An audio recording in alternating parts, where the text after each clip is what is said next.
It says we are live. Yo. It says we're live. Hello. Four. And we just need you guys in the chat to tell us if you can hear us. Then we can. I can't hear me on here. What's going on? Yeah, if we're able to, if you could just tell us in the chat if you can hear us, and then we can kick this stream off perfectly. Hi, movie scenes. I see you. Thanks, John. Just let us know. You can see and hear us. Okay, perfect. Yay. Perfect. Thanks, John, for helping set us up. John will not be here with the stream with us today because he has drawn the short straw to do the reaction for us today for Fantastic Four. But anyway, guys, here we are. Aaron's first time doing a spoiler talk with us. Whoa. Yeah. With a movie. Roxy coming back after we did our non-spoiler review, of course. By popular demand. Popular demand. I was like, Roxy, please join us, please. I was really happy you can make it work. Yeah, me too. Our last live stream that we did, guys, that went on for like 5 hours. Roxy, 5.5 or something. Roxy, you were here for like 4.5, 5? Yeah, you I were was here for a long You're here time. for most of it, yeah. Quite left real quick. Because we don't end a stream until we go through every single super chat. And you guys were so generous. Yeah, that was cool. You submitted so many super chats. You kept us live for such a long time. Really appreciate it. Also, if you are here, it would really help if you guys leave a like on this video. It helps with the playback on these. Our algorithm for Real Rejects is not used to live stream. So, we want to do more of these. And with that, we have to show that like our audience is responding well to them. So if you could leave a like, that would be very much appreciated. I want to say thank you to everyone who's bought our new Reject Nation shop tees, by the way, for Fantastic Four First Steps. I know I've been plugging them quite a bit. And yeah, so we have a lot to go through. There's a lot to talk about. And we haven't had Aaron's opinion yet. I know that we already have like a Streamlab in here, and I want to make sure that we get to all those. But let's get some opinions going in here. Aaron, we haven't heard your opinions yet. How are you? How did you feel about the movie? Oh, man. I really, really, really liked it. I had such a great time with it. It was so comic booky in all the right ways. I thought the cast had an amazing sense of chemistry with one another. I really bought the stakes that they planted. And I think that the fact that the story was so simple in its narrative. I thought the narrative was so simple it allowed room for the characters to really explore their dynamics and the weight of the situation. And I feel like coupled with, the external stuff with the MCU, not knowing what's going to happen to them after this film, they're going to be in Doomsday next. I felt it was a little bit of a double-edged sword because in one hand, we're like, well, we know they're going to be eventually merged into the larger MCU. But on the other hand, some of the news or surrounding it maybe took away from some of the internal stakes, specifically in the third act of the movie, revolving. This is a spoiler, so I can just speak openly. Yeah, yeah. When Sue Storm dies, we're like, oh, well, she's not really dead because we saw the chairs.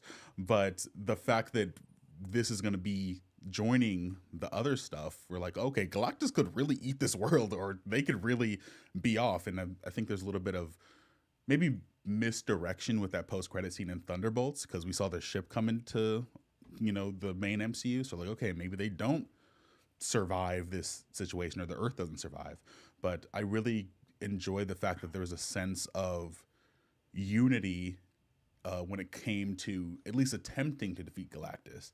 And I really enjoyed the fact that this is Pedro Pascal's first entry into the MCU, and I felt like he did a great job with Reed Richards. I felt like he really captured that smart, not necessarily emotionally intelligent, but loved his family, loved his wife. And I feel like them bringing in someone like Franklin really added to the fact that this was a family. I thought that was a stroke of genius because them all uniting to save this little baby, makes them uncles. It really unites Sue and Reed, or maybe even causes some sense of division between them in their relationship. And I really dug it. Yeah. So I say that's what I have to say for now. I have more thoughts to build upon, but in short, I really enjoyed it. Yeah. Roxy, real quick. Yeah. How many times have you seen it? Only one.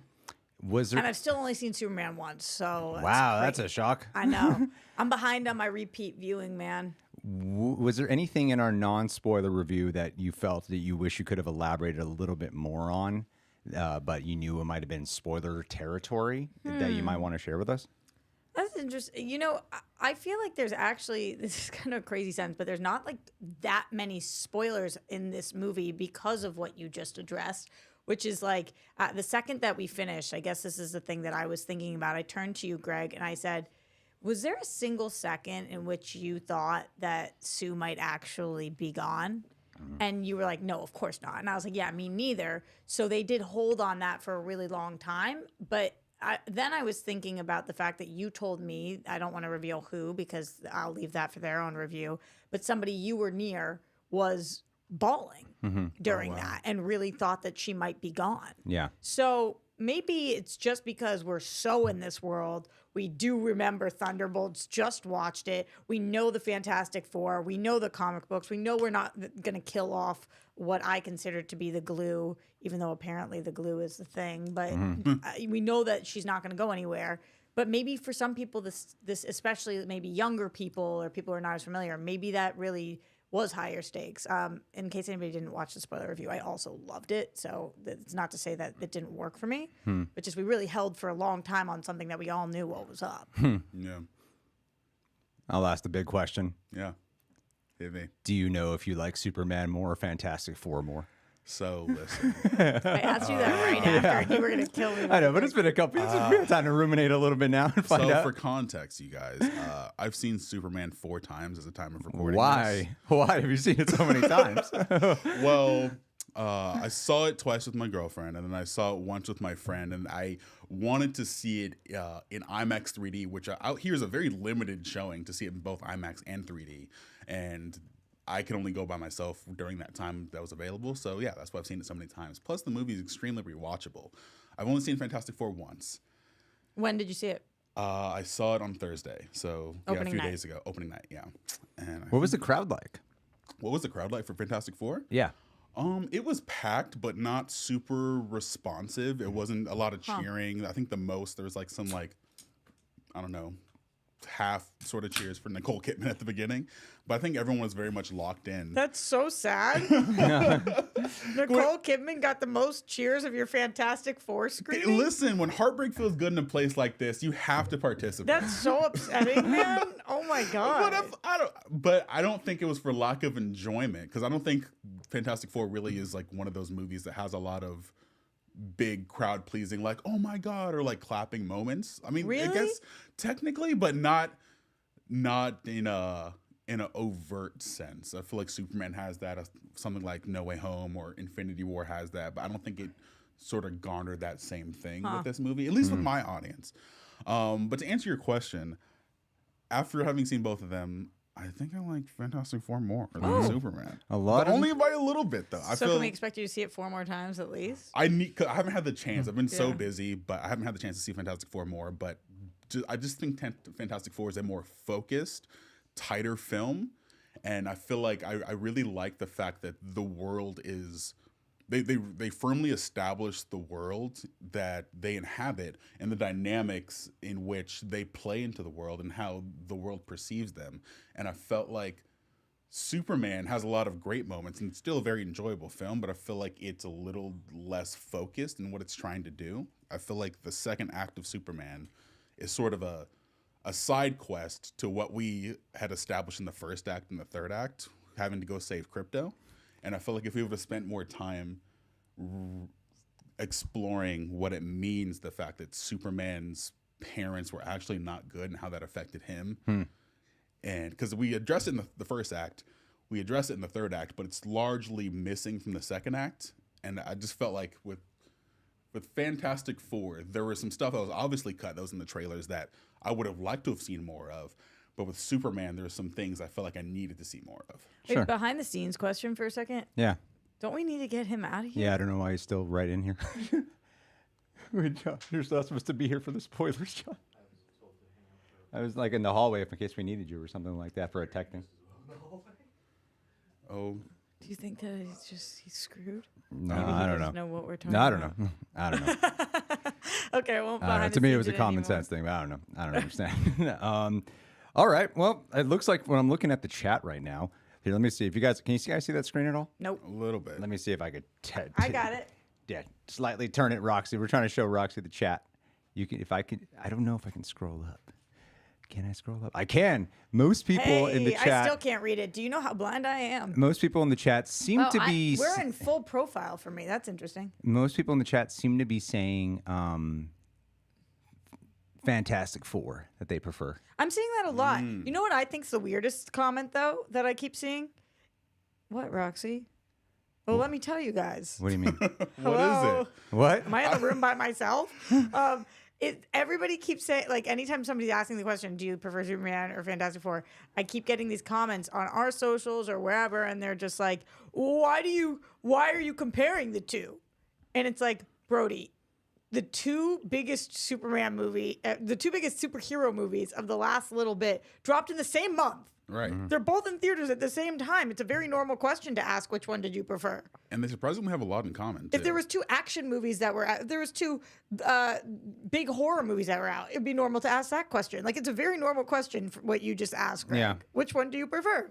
I think especially because they're kind of similar. Yeah. I think they're very similar Like in so many ways. restarting their universes and whatever. It's just a normal ass When question. it didn't even dawn on me till I was rewatched it the second time on the third act when it's time to save the city. They all like flee. They take everyone out of New York City, and at the end of Superman, they take everyone out of Metropolis so they could have their big giant battle. And they both have a black hole in the middle of their second act. Yeah. Where'd you do towards the end of their second act. viewing? What was your? I saw it at your- Universal IMAX. Okay. And Ooh, how there's was like it? 2 shots. It's weird. Do you like IMAX? Yeah, I love IMAX. Did you know that? There's like 2. I know we got some super chats in here. I promise we will get to those in just a bit. Thank you to all who have already contributed. Really appreciate it. So they have like an IMAX. They call it the full expanded IMAX ratio. And Marvel usually doesn't do that, where they shoot it with like a specialized IMAX camera, but it doesn't take up the entire screen like Nolan does. But there was like 2 minutes, I think. Is that not much? It was just like a couple of Galactus shots where it actually took up the entire screen. Oh, cool. And it is worth watching on a proper IMAX just for that. But like the whole Silver Surfer chase scene, all the Galactus scenes, and the Just whole looked thing. huge. It was massive. It was beautiful. Wow. It's really beautiful. I do think that this is Marvel's like best looking film by kind of a lot. Did you get good seats? Oh, sorry. Did you get good seats? He got the middle center per always. goddamn He would right. never, ever Goddamn sit right. anywhere else. Oh, let's go. That's what I'm talking about. Is your answer the same, Greg, as it was in our spoiler review that you still prefer Superman? I can greatly acknowledge that this is a much smoother constructed movie, but emotionally, I just felt more. You and I are the exact same. And Superman, yeah, like Superman's much messier, but I don't know. I was like moved. So I was moved. That's what I'd say. I was moved more. But I can greatly acknowledge like this is composed better as a full feature film. So But, you like yeah. Superman more, but you think that Fantastic Four is the better movie. Yeah, I would I probably agree. say it like that. Yeah, it's kind of a weird thing. Sounds like I'm trying to win both sides, but that's just my honest opinion right now. I don't think it sounds like that at all. Yeah. That's a cool glass that you're drinking. Oh out yeah, I of. bought this at AMC. Ooh. The thing new mug. It's pretty awesome. Yeah, guys in the chat, what is your favorite part of the movie? What was your favorite sequence? Really want to know because I love that this movie doesn't need to have. You trying to move it? Yeah. So you can see it. Yeah. Okay, but I'll also need to see. You have no idea what you guys. We have no idea behind the scenes what's going on right now. I gotta get up. I can't read a single word. Here. I got it. Oh my gosh. We gotta move it as close as we can.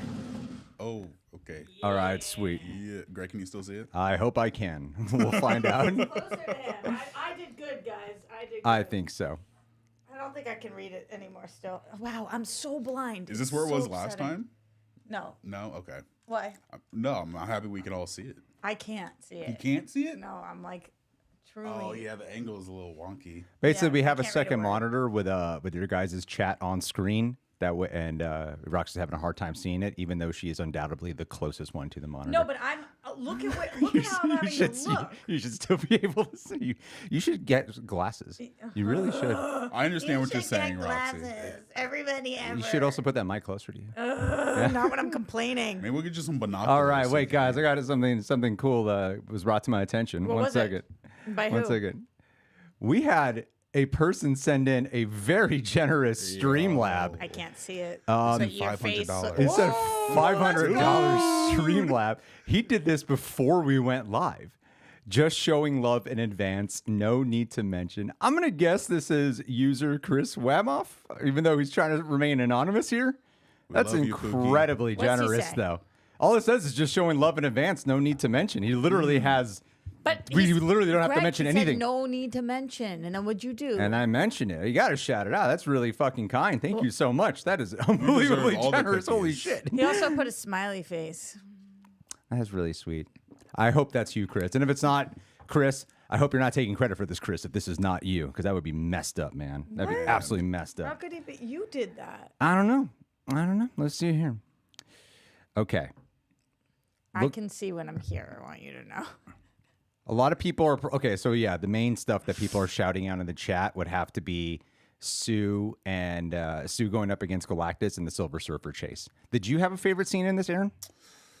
Ooh, you know what's funny? Probably isn't one that most people would say. I really liked Sue's speech in front of the Baxter building while she's holding little Franklin. That's the number one scene that I've heard people like. Really? Yeah. Okay, I haven't really Yeah, heard the yeah. consensus. Yeah, people love that scene. You're with the people. I'm with the people. You're a person yes. of the people, Aaron. I'm a man of the people. I loved it. No, I think that it's so unique. And you know what's funny? I've heard some people say like, "Oh, it's good," or like it's just another Marvel movie, which makes me so mad because I'm like, this is so unique amongst the pantheon of Marvel films. It's the first one to really embrace, or one of the few to really embrace the comic booky nature of what a fantastic world can be. But I really like that scene because it speaks to not only her responsibility to the world, but her responsibility to her family, her love for her family, and her love of the world. Because what's the line? She says like, "I won't sacrifice my baby for this world, but I won't sacrifice this world for my baby." And I love the fact that we had that moment, and you just don't really get to see mother standing 10 toes down in front of a crowd of people that formerly loved her, but now are angry with her because, like, dude, you're gonna let us die because of your kid? Like, screw that kid. We want to live. But Is that how you felt? What do you mean? Is that how you felt? Screw that kid. We want, like, when you were watching it, were you thinking that in your head? I wasn't saying screw that kid. I was saying the people were like, "Oh, you're gonna let us die because of one baby?" And you thought, were you thinking that was understandable, or how did that make you? I mean, I get it. I think it's a little cold for sure. I think it's very cold. But, you know, people do desperate things and selfish things in times of great fear and potential tragedy. I really like the fact that this movie was able to explore how the world was responding to the incoming thing of Galactus while keeping it within the Fantastic Four's perspective. I really dug that. Like, I think that they showed on the news, like, people were like chanting Galactus or something to that effect. And I like that even though they were the world's greatest heroes, they were trying to figure it out behind the scenes, but they took the stand to address the people directly, not in front of a television, in front of their faces, ground level with them, to talk about it. Her, with her baby, the things that people wanted her to sacrifice for the world. She stood there with her baby as a mother, talking about, "I'm going to protect you, but I'm also going to protect my family as well." I thought that was great. What was your favorite scene? My favorite scene? Yeah, man. What? Gosh, my favorite scene. Greg never gets asked questions back. You were so shocked that I was curious your favorite scene. I That was mainly film with incredible. Coy. He rarely asks questions. I said, Greg, what was your favorite scene? And this was what you said. I'm not used to it. My favorite scene? This is my first time monitoring a stream like this, and I'm doing the tech You're for doing it. great. I know so you got a it's- lot going on. I think my favorite sequence is the chase with my Silver God. Surfer. That's like just So cool. And then like both times I watched it, I was like, wow, this scene is absolutely beautiful. I think in terms of like an emotionality scene, the moment that tends to get to me both times, and it sounds so sad. It is when Reed and Sue are arguing after he's like, "Yeah, it's ethical if we get rid of the baby," you know, like I kind of understand.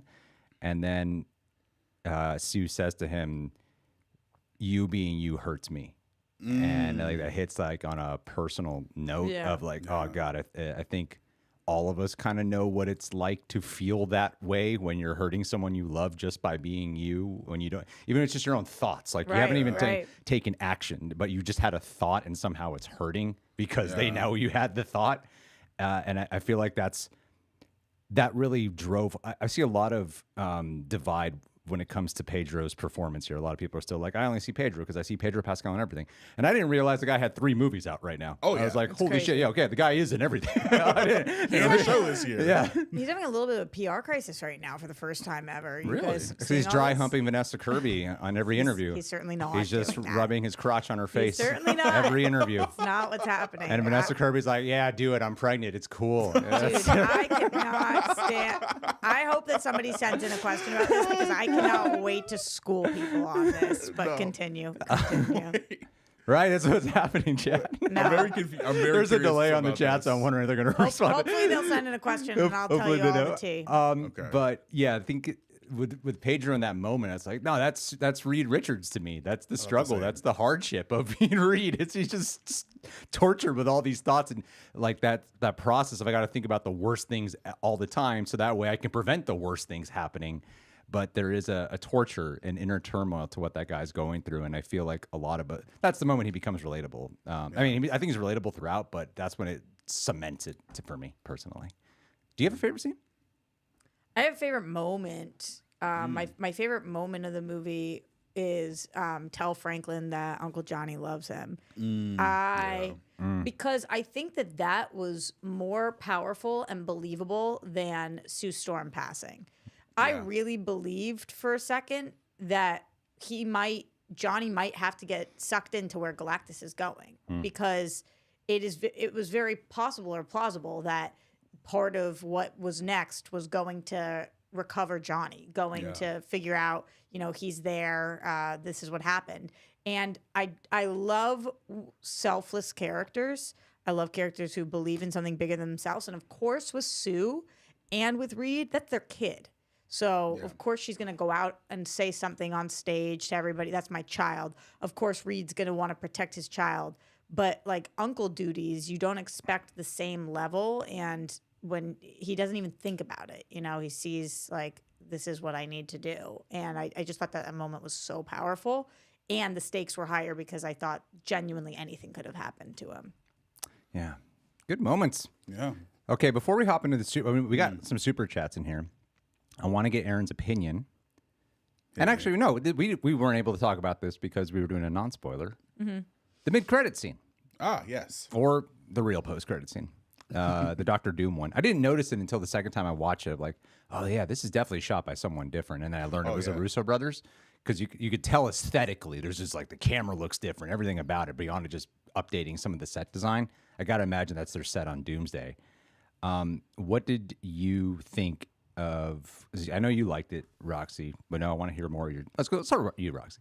Let's hear more of your. Greg, I'm trying to remember. Didn't you kind of have a little bit of an issue with this? My one issue was it just looks so staged in the way when the camera turns over, his mask is cheating, and that's something that because I'm aware of shooting that it just didn't feel like I didn't feel like even Robert Downey Jr. was in the room. Didn't even sell me for a second. Like this feels like a stand-in for Robert Downey Jr. Of course, And so there was something that's when I said in my our non-spoiler how it felt like a little artificial because it looked like they planted someone in a Doom costume and they're going to cheat the Doom mask out.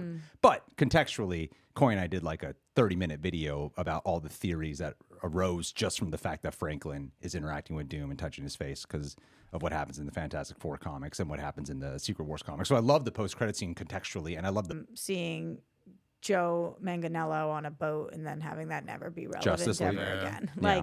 It's happened in both DC and Marvel, probably equally. But same thing with Eternals, seeing Harry Styles, and then it's like, what? Like or hearing Blade talk to Kit Harington. Just exactly all of these things. So this is actually going to happen. We know that this is actually coming to fruition. Sure. So the only thing that really ever bothers me is when we see something that we never see it again, and it's just like, so what was that?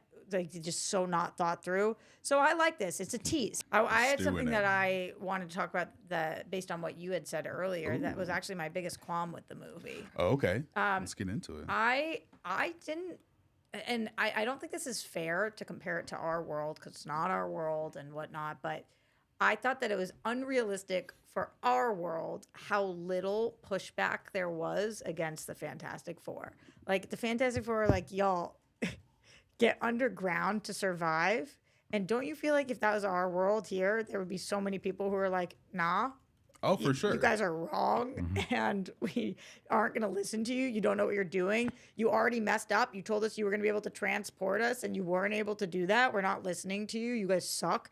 And like, I feel like there was so little pushback. There was a couple of people who were like, yeah, give away your baby. But it didn't feel like the masses were against the good guys. And I feel like in our current world, at least 50% of people would be like, screw the Fantastic Four. We should kill them all. We're not going anywhere. So that just didn't feel realistic to me. But maybe this is a better planet than ours.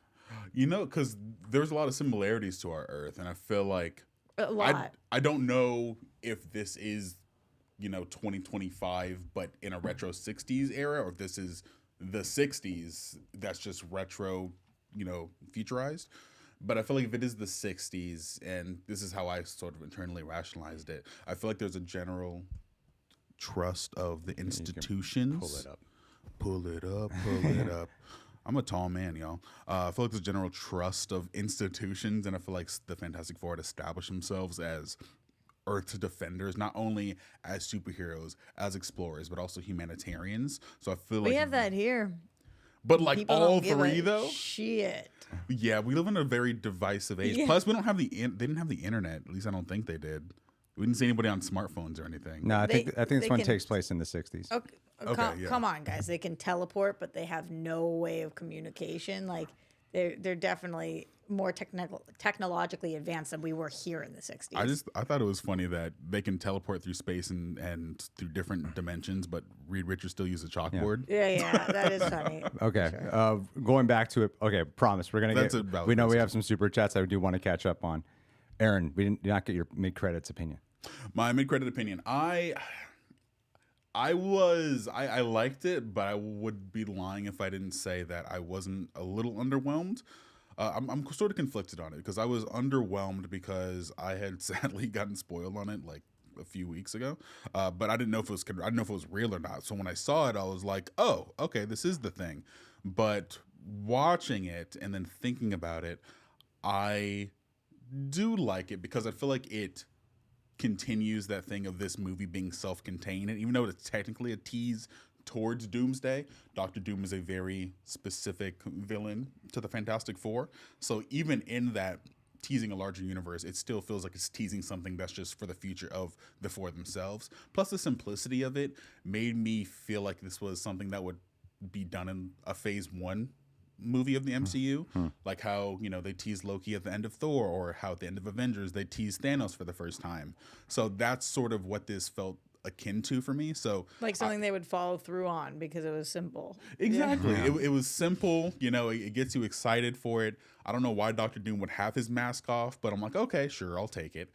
But yeah, overall, I was like, okay, this is fun. But I just hope that with something like that, how protective she is over her baby, she died for her baby, that whatever we see is, I hope it's something more akin to how, I think it was Ant-Man that had the post-credit scene, and you guys correct me if I'm wrong, that they showed the scene of Winter Soldier, and then they picked back up on that. So I hope we see that scene in Doomsday, because we can't just cut from him with her baby, knowing how protective she is of her baby. Like, who is this random man trying to talk to my baby? So I hope we see whatever that scene progresses into in the actual movie. One How are second. you feeling right now, Greg? I think there's a delay here. I'm not sure. I can't quite tell what's going on here with the chat right now. Well, don't we fidget spinner? have super chats to take? I got the ad Well, for that, I mean, y'all. I don't know. Are we still playing Guy on the stream right now? That's just what I'm kind of worried about. I don't think we are. That we're doing what? I can't Like we're tell if looping backwards? I can't tell if we're actually live. You are live. You are playing. All right. It's just catching up to everything from before. Okay. Cool. John's not in the room, y'all, just so you know. Sure. All I right. saw a comment saying avert your I'm going ears. to try to get a little focus here, guys. Let's see here. Nope. Okay, yeah, they're saying we've seen you all along. You guys never left. I can see. We never left. Plot twist. Interesting. Hold on. I'm fixing more things here. You're doing such a good job, even though it says to you, "Aw, snap." Shout out to people in the chat right now. Thank you guys for being here. Crystal DW fan, Christian Unpronounceable, Eddie, Michael, Motion Madness, Q Knows Wrestling, Selkova, Stretchard White, Samil Battenfeld, Buo, DJ Tomcat, Adrian Curson. Just giving some shout outs to people who are typing a lot in the chat. We really appreciate you guys being here. The 500 you guys who are watching live right now, it's awesome to have you. And when Greg is less stressed, he will take back over. Yeah, I'm just trying to. I can't figure out what's happening. Something's going wrong again. I have no idea what's Roxy's happening. holding it down. Shout out to I Silver. can't pull this. I can't pull it up. Eugene Johnson. I don't know what's going on. Timestamp guy. Good thing we have a lot of people to shout out. I don't know what's. Optimism I can't. Prime. It's saying "oh snap" on the screen. Hit that blue thing on the top bar. This one. Top bar to the right. Top. RG 2088. Tomorrow, Lauren. That blue box. This one. Yes. Can you see us in real time? It keeps going into times that I don't know where we are. Here, I'll go like this and see when I can see this. Because definitely we're trip. not in real time. Oh, wow. Bills, Knicks, Mets. And that one pained me to say as a Boston girl. Isaiah Zeke. Stephanie Horton. Horton, here's a who. Reese Roberts. All right, my friends, let's go. Now's also a good time if you are listening. RejectNationShop.com. 6 swag we got going on here. Get our teas. We're in the same one right now. We are. This is still the tried and true one for me. This is my fave, but there's 2 new ones. Greg's in one of them, the First Step shirt, and then there's another one where it makes the 4, which is pretty clever. So check that out, RejectNationShop.com. Also for all your other favorite nerdy properties. All right. While we're fixing this, here, Aaron, take my phone. Well, you guys want to answer some speed rounds from the live chat? Let's do it. All That would be very right. helpful. Yes, I wonder where Just we respond to some are. comments in the live chat, please. that's what I feel like. That's what I was doing. So you don't want me to go to any of the super chats? Nah, not yet. All right. So I'm trying to if solve you can this. hear us, ask us questions in the live chat. Here we go. Let us know, y'all. Okay, a lot of conversation about the 60s because based on what you were talking about, Aaron, like is this the 60s of that universe or is it really the same time period, but it's really like the 60s style? Seems like people have mixed thoughts on that. Silver says the 60s whilst also having world leaders that have established world peace. 7 says it's the 60s. It's a valid reality back then. Adrian says the 60s, famously calm time historically. So a lot of 60s talk. Let's see. What do you guys have for questions for us? Things you want us to talk about? Will McLean says, is this stream in a pocket universe? Very fair question. It certainly feels that way right It now. does. It really, really does. All right, let's try this out. I wish I could show you guys. When someone contributes to Super Chat, we'd like to show their name on screen. That does not seem like it's going to happen for some of these today. I'm sorry. I just can't seem to solve why it's not actually. But we'll say their name. See this little window here? It should be popping up at the bottom there for who are those watching back. But it does not seem to be doing that. And Samil said, how's y'all's day going? okay. That's good. It's going great. Appreciate that. Going well, our first super chat that we got in today is from a person named C Black. He said, "Can we get 3 good MCU films in a row? Spider-Man." Because you guys liked Thunderbolts and this. Yeah. Spider-Man's next, right? Yeah. I think so. I really trust Dustin Daniel Cretton to really pull through. I like the fact that we've heard that it's going to be street level. Very curious to see how they're going to include the Punisher in that. And we live in a time where we're in this new resurgence of superhero movies. This in and of itself is going to be a secondary reboot of Spider-Man within the same Spider-Man. So I hope that this can be tried and true to that. So yeah, I'm hopeful.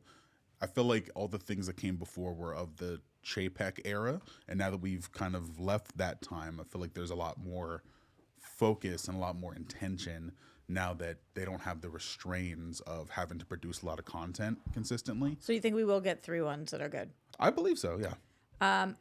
I also like Destin Daniel Cretton. I think that the Spider-Man movies have been great so far. I believe that this will be good. However, it is the one that I'm the most worried about of the Spidey movies so far. Really? Because I was so invested. I'm such a lover, love shipper of ships, and I was so invested in his relationship with Zendaya that I am a little bummed that we're obviously going to go in a different direction for at least a little bit. Now that we have forgotten everything we once knew. And that doesn't mean that I won't like this movie, and I'm excited about the addition of Sadie Sink, and there's a lot of good things to look forward to. But I like building relationships and characters, and we're kind of starting a little bit from scratch. But I agree that I do think we'll probably go 3 for 3. Greg, what do you think? If you can answer. Yeah, I definitely think that Spider-Man will be a good movie. That's my answer for you guys. I definitely caught the tail end of what you guys were talking about there. You answered the question. I did answer the question. Okay, 1 second.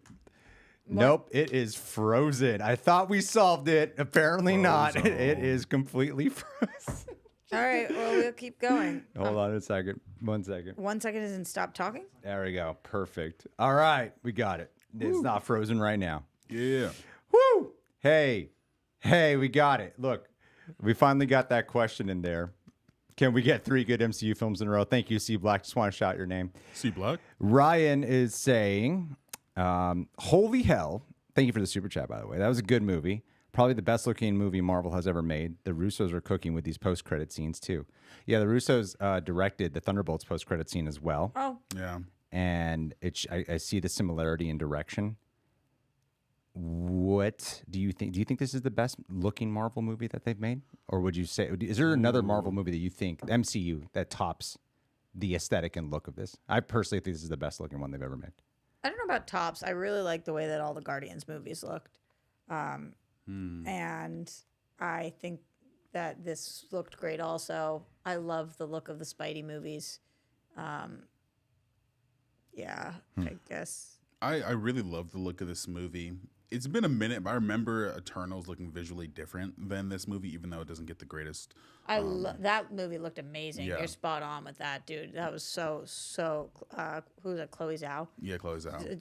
That movie looked unreal. Yeah, it's underrated. It feels very different from the other MCU movies. It's a shame that it kind of didn't get the love that it deserves. I think it would have made a better series than a movie, but that's neither here nor there. I think this is definitely top tier of the visual ones. I think Black Panther 2 also looked really good. I think Ryan Coogler really killed it. But yeah, I feel like for visual style alone, this kind of stands out as something unique and special in the MCU. You know what movie I love the way it looked that everybody else crapped on? Which one? Quantumanium. I thought it was unique. I thought that movie looked awesome. I thought it looked so good. Greg, this is your number 1? Yeah, I think my second favorite actually would be Multiverse of Madness. Really? I thought Multiverse of Madness looked so cool. I think there's like a lot of cool pop. It's not my favorite. It's not even top tier of like my favorite Marvel movies. But I think in terms of look, it's probably my favorite one. Yeah. Okay, I get that. I have a lot of gripes for that movie. But Someone, Stephanie, you got the First Steps shirt. Thank you. See you in the chat. I see you in the chat. Thank you, Stephanie. Greg, you are too Hoshenly. Watch your channel to see you. I don't even know what that means. What? Hoshenly? What does that mean? Where are you looking? Where? Let me see. Greg, you are Hoshenly? You're ocean. You're too Hoshenly? What is Hoshenly? I think they're calling you hot something. You are too hottie on... Whatever. Hottie. I don't know. I think you just wanted the compliment. It's provocative, They though. watch Gets the the channel people just to going. see you. I thought it was... I was trying to figure out what insult that was. How could it be an insult? They said they watch the channel just to see you. I thought it was Hoshenly. I was like, you were Hoshenly. I was like, what does think that's the Hoshenly word. mean? C Black is back in here saying, I never thought Loki would be the good guy and RGJ would be the villain. I'm ready for Avengers Doomsday. Also bring on the X-Men. So does this movie excite you guys more, based off of C Black's question, does this movie excite you guys more for Avengers Doomsday? Did you guys have any doubts about Doomsday, and did this probably put some of that to rest at all? This made me more excited to see the Fantastic Four. I think, it's funny, this movie made me more excited for Doomsday. I think Thunderbolts also did, but I think the costuming for them made me a little worried, because I think that just Sebastian Stan did not look good in that post-credit scene with that wig. But I'm both very excited and trepidatious of the volume of cast, but I trust the Russos because they have a great track record with the MCU, and so do Marcus McFeely. So fingers crossed. What about you, Roxy? I just think that this made me more excited for the future of Marvel, period. It just, and obviously that's relevant to Doomsday, but it's relevant for the next 10 years. I'm excited about these 4 characters, or I guess 5 characters moving forward. I'm excited to see them interact with the people that we saw in Thunderbolts, who I also enjoyed, and also some of our OG Avengers and MCU characters. I'm excited that we seem to have direction and purpose. I'm excited that we have cool new villains to play with. And, you know, even like the possibilities of Galactus being out there. And I loved Silver Surfer. She was, to me, just thought that she was going to be really not a good character. And I just thought she was phenomenal. So everything about this made me feel like we're making the right choices to build a world that I want to pay attention to moving forward. How about you, Greg? Yeah, I've been really hesitant about Avengers Doomsday. It's weird whenever there's something comes out. I do your podcast clips. I get the reaction of like, oh, I'm excited, and then it's slowly followed by, oh, you know, I got my apprehensions, and especially now that I've been diving more into the Fantastic Four comics, like Secret Wars deals a lot with. Do you guys know Secret Wars? Yeah, and I also I'm just familiar, clipped out but yeah, go on. Easiest way to explain it. There's after incursion events, Doom tries to basically save things in his own Doom way, and he creates what people call battle worlds. So he's kind of like taking bits and pieces of different parts of the world, and he kind of makes his own weird amalgamation of what he makes himself called God Emperor Doom. Wow. And that's the main crux of the Secret Wars comic. And I imagine that this is what. And that was some of the art that we saw leaked, right? I believe so. I don't know if that art leak is real or not, Yeah. but I fathom it to be. It would appear, though, that if you're doing Secret Wars, you are more than likely going to be going to God Emperor Doom. So part of my apprehension is the fact that I think we'd be skipping over a lot. Like you even see in Fantastic Four that they keep it up close, the Latveria sign. That way no one misses it. They want you to know, like, there's a Doom in this universe. Now, on the second viewing, I was asking myself, is the Doom that shows up in the post-credit scene, is that Doom, Robert Downey Jr.'s Doom, the Doom from this Fantastic Four universe? Because they keep talking about all the different villains that they're fighting, and a lot of them are like low-level tier villains, and then one day they're fighting Galactus. But you'd kind of think that they would bring in, they would reference Doctor Doom if they had fought him before, or they might even call on Doctor Doom, because in the comics, when something is that desperate, Franklin and Doom often have to put their differences aside and work scientific mind together. And in a situation like that, if there is a Doctor Doom, you would think that he would go to that Doctor Doom. So I'm like, is this Doctor Doom from a different universe, the one that shows up and Franklin's touching him at the end? Regardless, I still feel like you kind of have to build it up a little bit, but I just thought they pulled off this movie so well, and I love Thunderbolts, that I feel like because my love for this, when Avengers Doomsday was first announced, Marvel was at a low to mid point, depending on who you talk to, right? Yeah. And I guess my excitement for this has come back because I love Thunderbolts, I love Fantastic Four, highly doubt I won't enjoy Spider-Man Brand New Day, and because of that, I'm going, okay, well, Marvel must be like on the right track to making consistently great movies again. So that's what has me kind of turning the tide in my own opinion. But that's just my opinion. I think it is this universe's Doom, and I feel like because When you say this, which or this? 828's universe's Doom, because they made a point of teasing him, and then they showed him at the end. I think it's a trip that this Doom waited 8 years into the Fantastic Four's career to do anything, because the post-credit scene is 4 years after the movie, and they've been Fantastic Four for 4 years when the movie starts. I'm like, damn, that's kind of crazy that we waited this long, or their universe has waited this long before Doom even shows up. But yeah, I think contextually you would have to make it this Fantastic Four's Doom that would make the leap into jumping to other universes or collaborating with other universes. Were you guys would you guys also have the thought that when Reed was talking about moving the Earth, that it was going to move accidentally to like another dimension, so they're going to start the incursion thing? Or did you just think he was just going to move it within their solar system? What do you mean? Do you So mean, remember- do you mean like before we found out what ended up happening, which was that he didn't move it? You mean where did I think? Yeah, his plan was to like Right. move You mean it like what the did I egg. think his plan was, even though it didn't fall through? Exactly. Yeah. Oh. Well, he said what his plan was. You mean did I think it was going to go wrong? Yeah, because when he said, "Oh, we're just gonna move the Earth," I was like, "Oh, okay." So are we gonna move it to another point? We're gonna move it to another point in the galaxy or in the universe. But part of me was like, "Oh, what if this is what happens? Like they moved their Earth to the MCU, and that's what triggers the incursion. Oh, There's two Earths interesting. in the same space." I guess not, because we saw their ship. So that mean? would make me not have thought that. She's saying you saw the ship in Thunderbolts. So Yeah. that would mean that they didn't have. Like I think to me, sorry to cut you off. You're fine. It's that, yeah, I think that Doom takes Franklin Richards and it becomes a hunt for Franklin. I think by the time we see Franklin again, he's going to be even older than he is in at the end of it. I think there'll be like a lot of time passage, and I feel like Franklin and Doom will have formed a father-son like dynamic by that point. Interesting. Yeah, so because I think that's the only way Doom can really create the.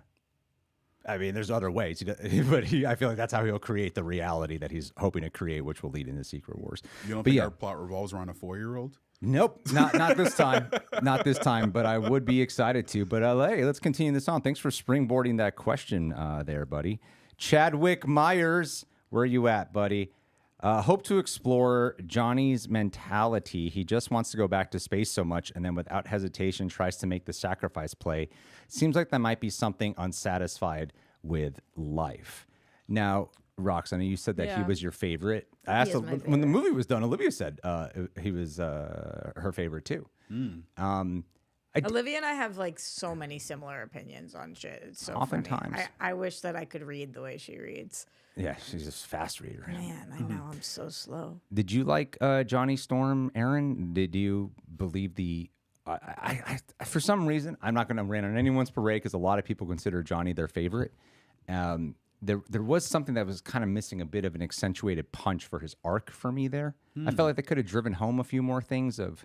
I know the family kind of treats him like he's a dumbass, but I watched the movie kind of showed that he was dumb or something. It seemed like he was already like pretty much there, and then he got more there by the end. And I was sort of waiting. I guess there was some type of full arc that I was kind of missing, but I'm not sure what it was that I was craving. But I still enjoy Joseph Quinn, though. I just think Joseph Quinn is such a charming actor. But what did you think about Johnny Storm in this? Do you agree with what Chadwick is saying here?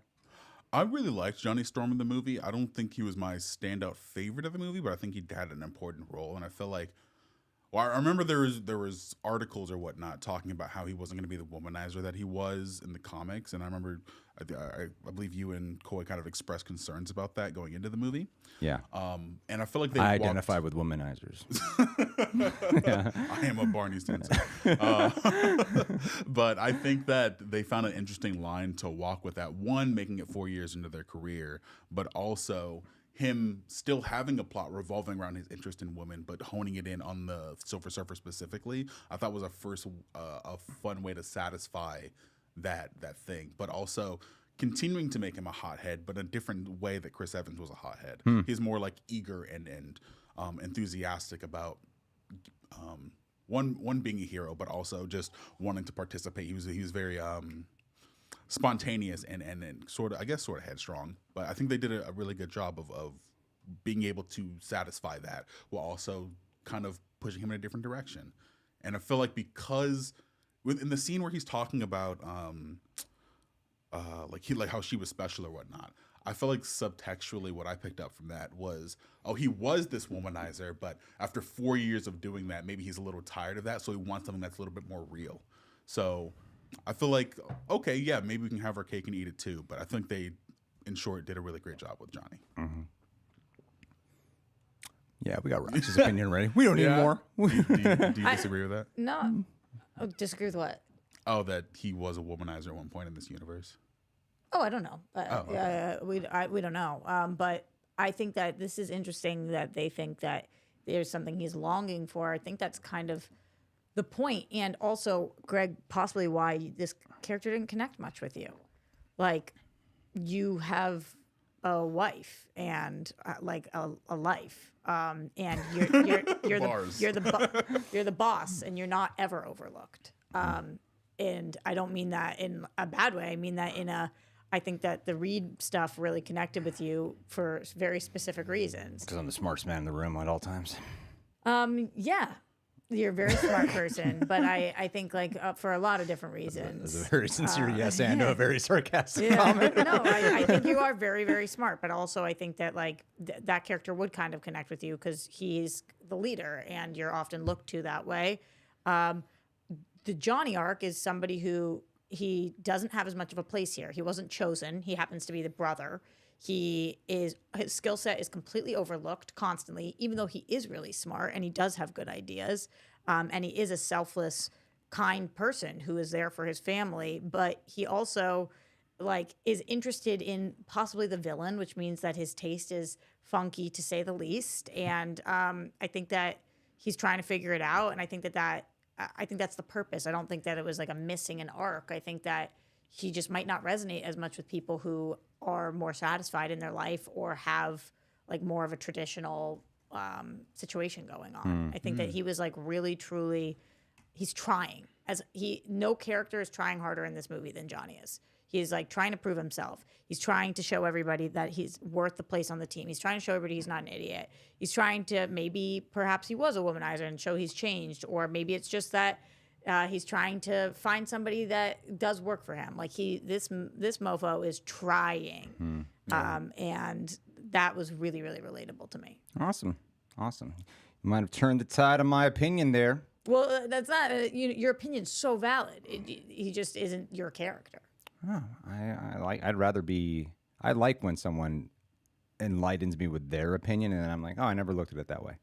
And it can often, and I see it. There's this YouTube channel I love called Film Speak. They do amazing video essays. Yeah, that's awesome. It often happens with me in a lot of his videos where I'm like, I did not like that movie. Oh, maybe I like that movie. It's funny. usually him is the one that kind of does the trick. But thanks for that question there. Davion Lucas, is that how you say it? I really love this movie, but something I was surprised about is how many people loved Mole Man. Didn't care for him as much, but maybe I missed some. This was one of our disagreements too, and is that I didn't love him. I didn't disagree with you. I thought you loved him. No, No, that was Coy. I disagreed with on that. Yeah. So I'm curious about your screening. For our screening, the biggest laughs of the whole movie by far were for Mole Man. Really? Like, Yeah, I would agree. Really? That I'm happened saying, for mine. what do you mean, really? You were there.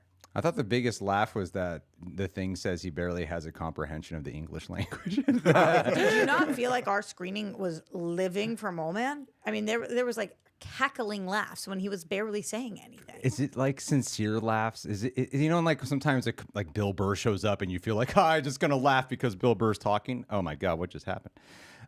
Something like that. I don't know. I took it sincerely. People were like cackling. All and right. I think.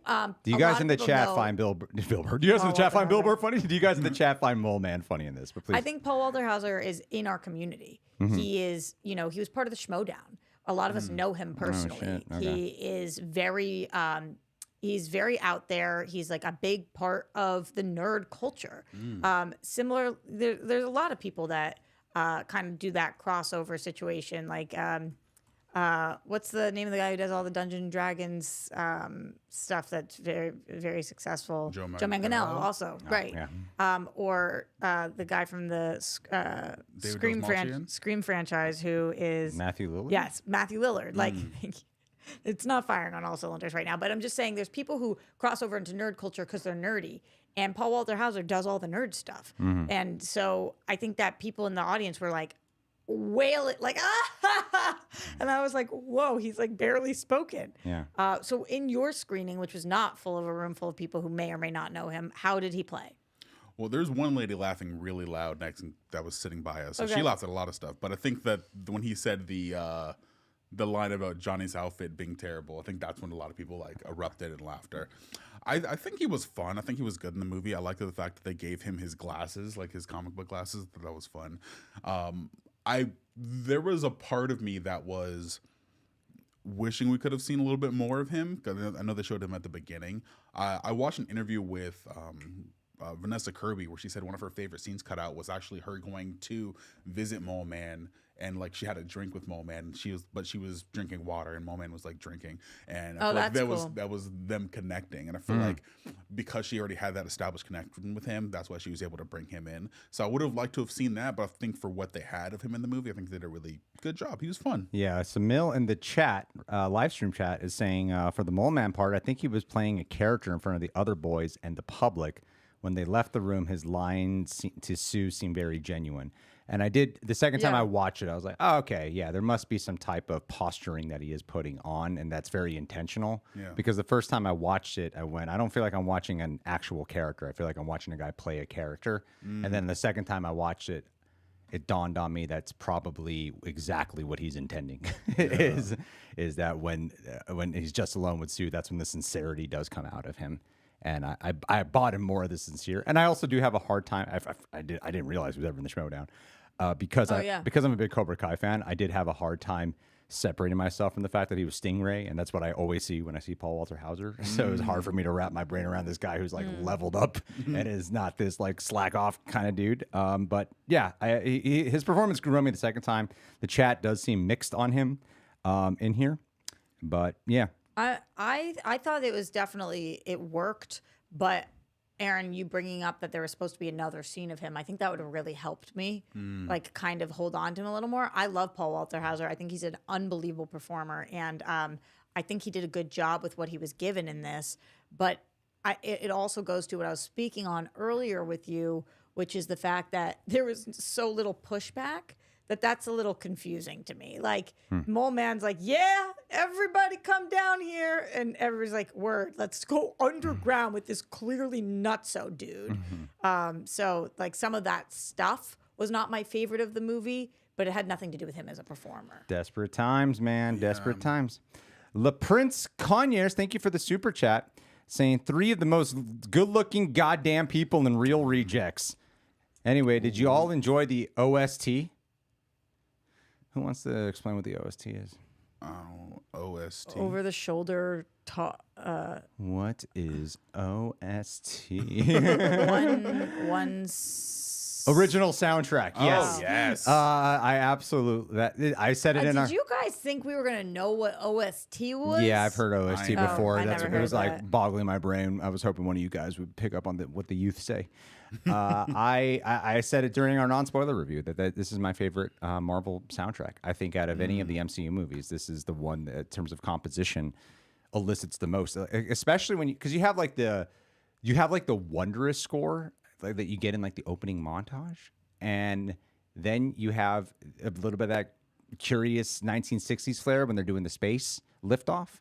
Then you have the cosmic element when they are with Galactus, the horror of it. And then you got the chase song. I think every song in this is excellent and is a part of the character of the movie, where a lot of the time, even though Giacchino, I think, is one of the best composers around, he's composed a lot of these movies. The score doesn't really stand out to me in most of the Marvel movies. The score in this one really stood out to me. But what about you, Aaron?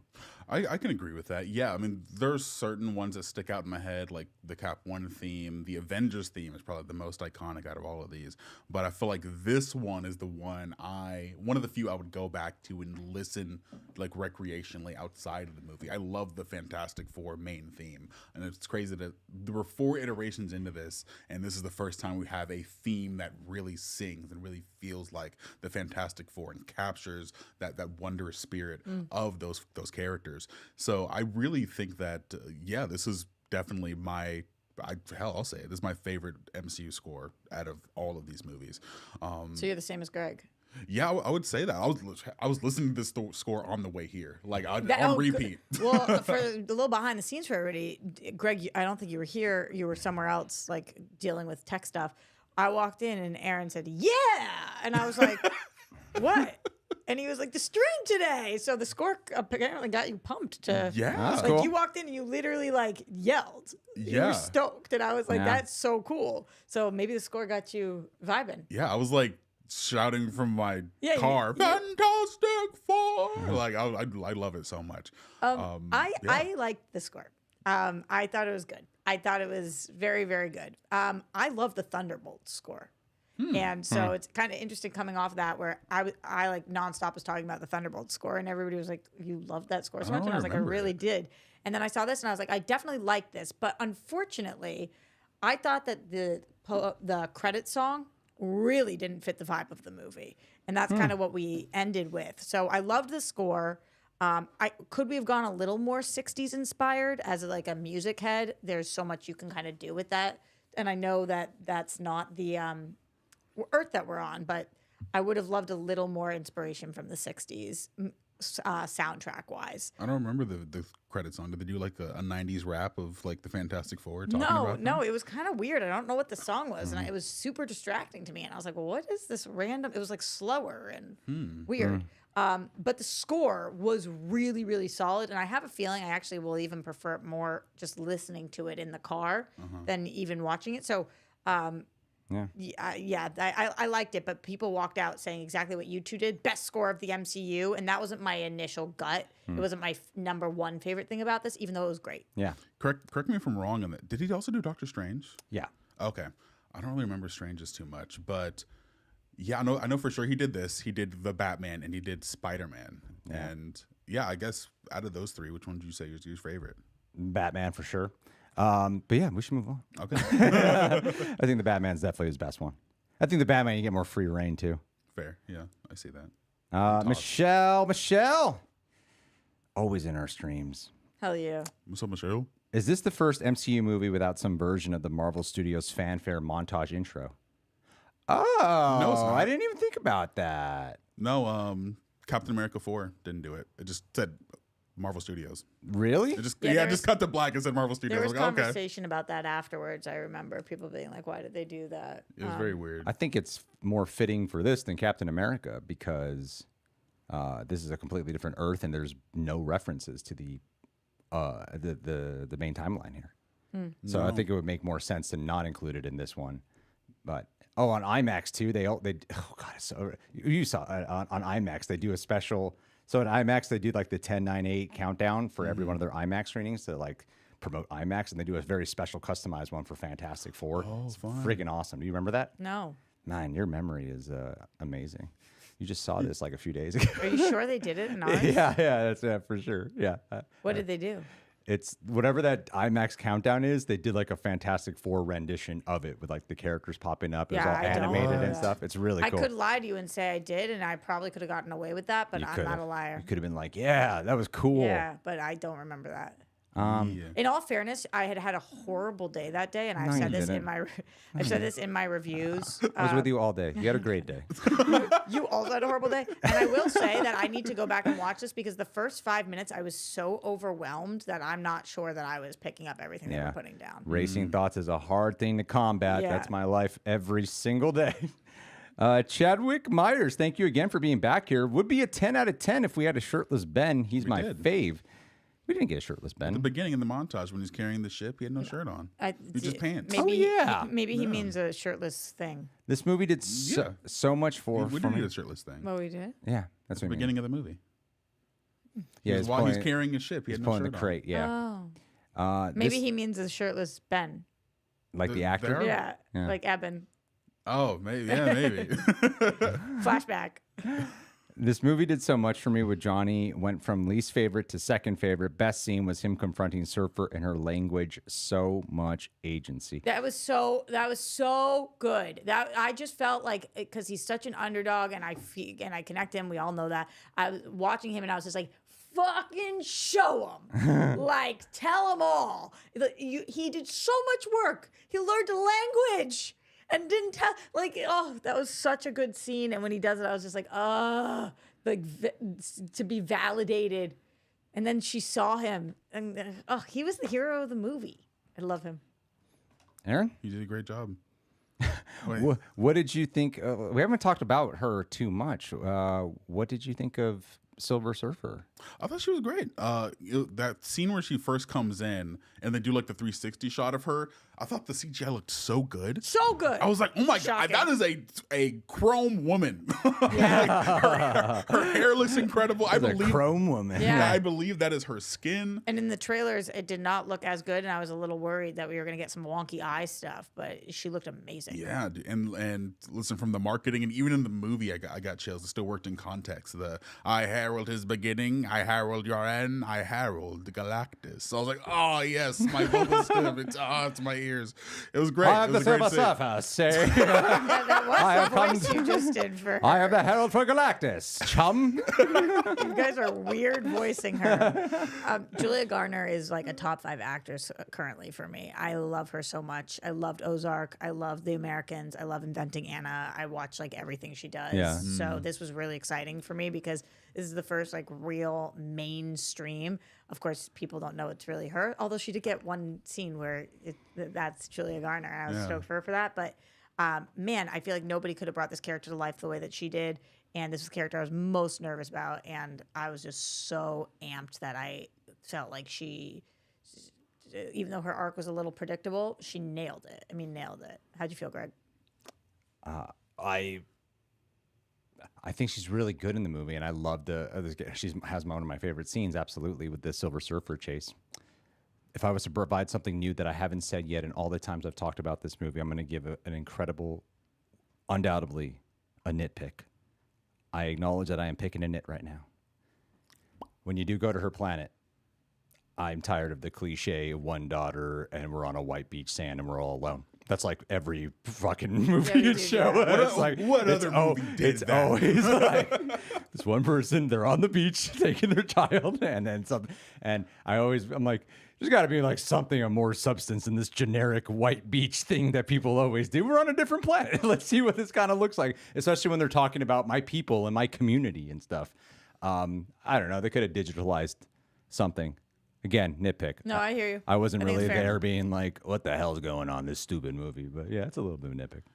Yeah, I thought she was serviceable. I think I would have liked. I think her performance was good. Her arc was serviceable. I would have maybe liked one scene after Johnny confronts her to like maybe see what her thought processes were. But I feel like maybe that would have taken away from the subversion of Johnny about to sacrifice himself. Yeah. So I'm like a little conflicted on that. But yeah, I'm curious if they ever go back to her and see what happens to her and Galactus on the other side of that that black hole. Do you think we will ever see that version of Silver Surfer ever again? Hopefully. Yeah, I think so. I want to go into, we got a couple of Streamlabs here really quick. But guys, in the chat, I'm going to ask you, did you like Silver Surfer? I don't hear too many people talk about Silver Surfer in this. And I would like to know your opinion. What am I, not people? Like just regular people. Oh. Not fancy influencer critic people like Yeah, you. that's me, fancy. Dan V900's got a trifecta here saying, I thought F4 was great, but have to agree with Coy when it comes to Johnny. It didn't feel like Johnny completely when it's not Quinn's fault. Ben's subplot with the teacher felt cut down where he didn't get as much to do. Not as much character development.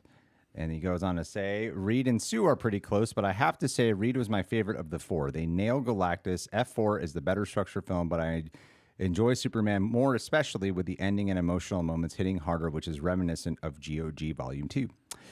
Imagine if after Doomsday got announced that we had the solo Doom film after F4. Noah Hawley wrote a script for one in 2018. Oh, did he now? I didn't know that. Marvel would never do a villain film like that, but you could get the Reed relationship before Doomsday, which has to do so much work. You've kind of talked about that a little bit. Yeah. Do you guys wish that we were getting a little bit more character development with Doom and the Fantastic Four before this Doomsday movie, or do you not really give a shit? It's hard to say when we haven't seen it yet. Like, if it works, then no. And if it doesn't work, then yes. In the same way that I felt rewinding time going way back when we were seeing BVS and people were like, do you wish that you were getting a solo Batman movie first? Now looking back, absolutely. I feel like it was necessary. And I really wish that we had that. But at the time I was like, well, if they do it right and we get everything they need, then no.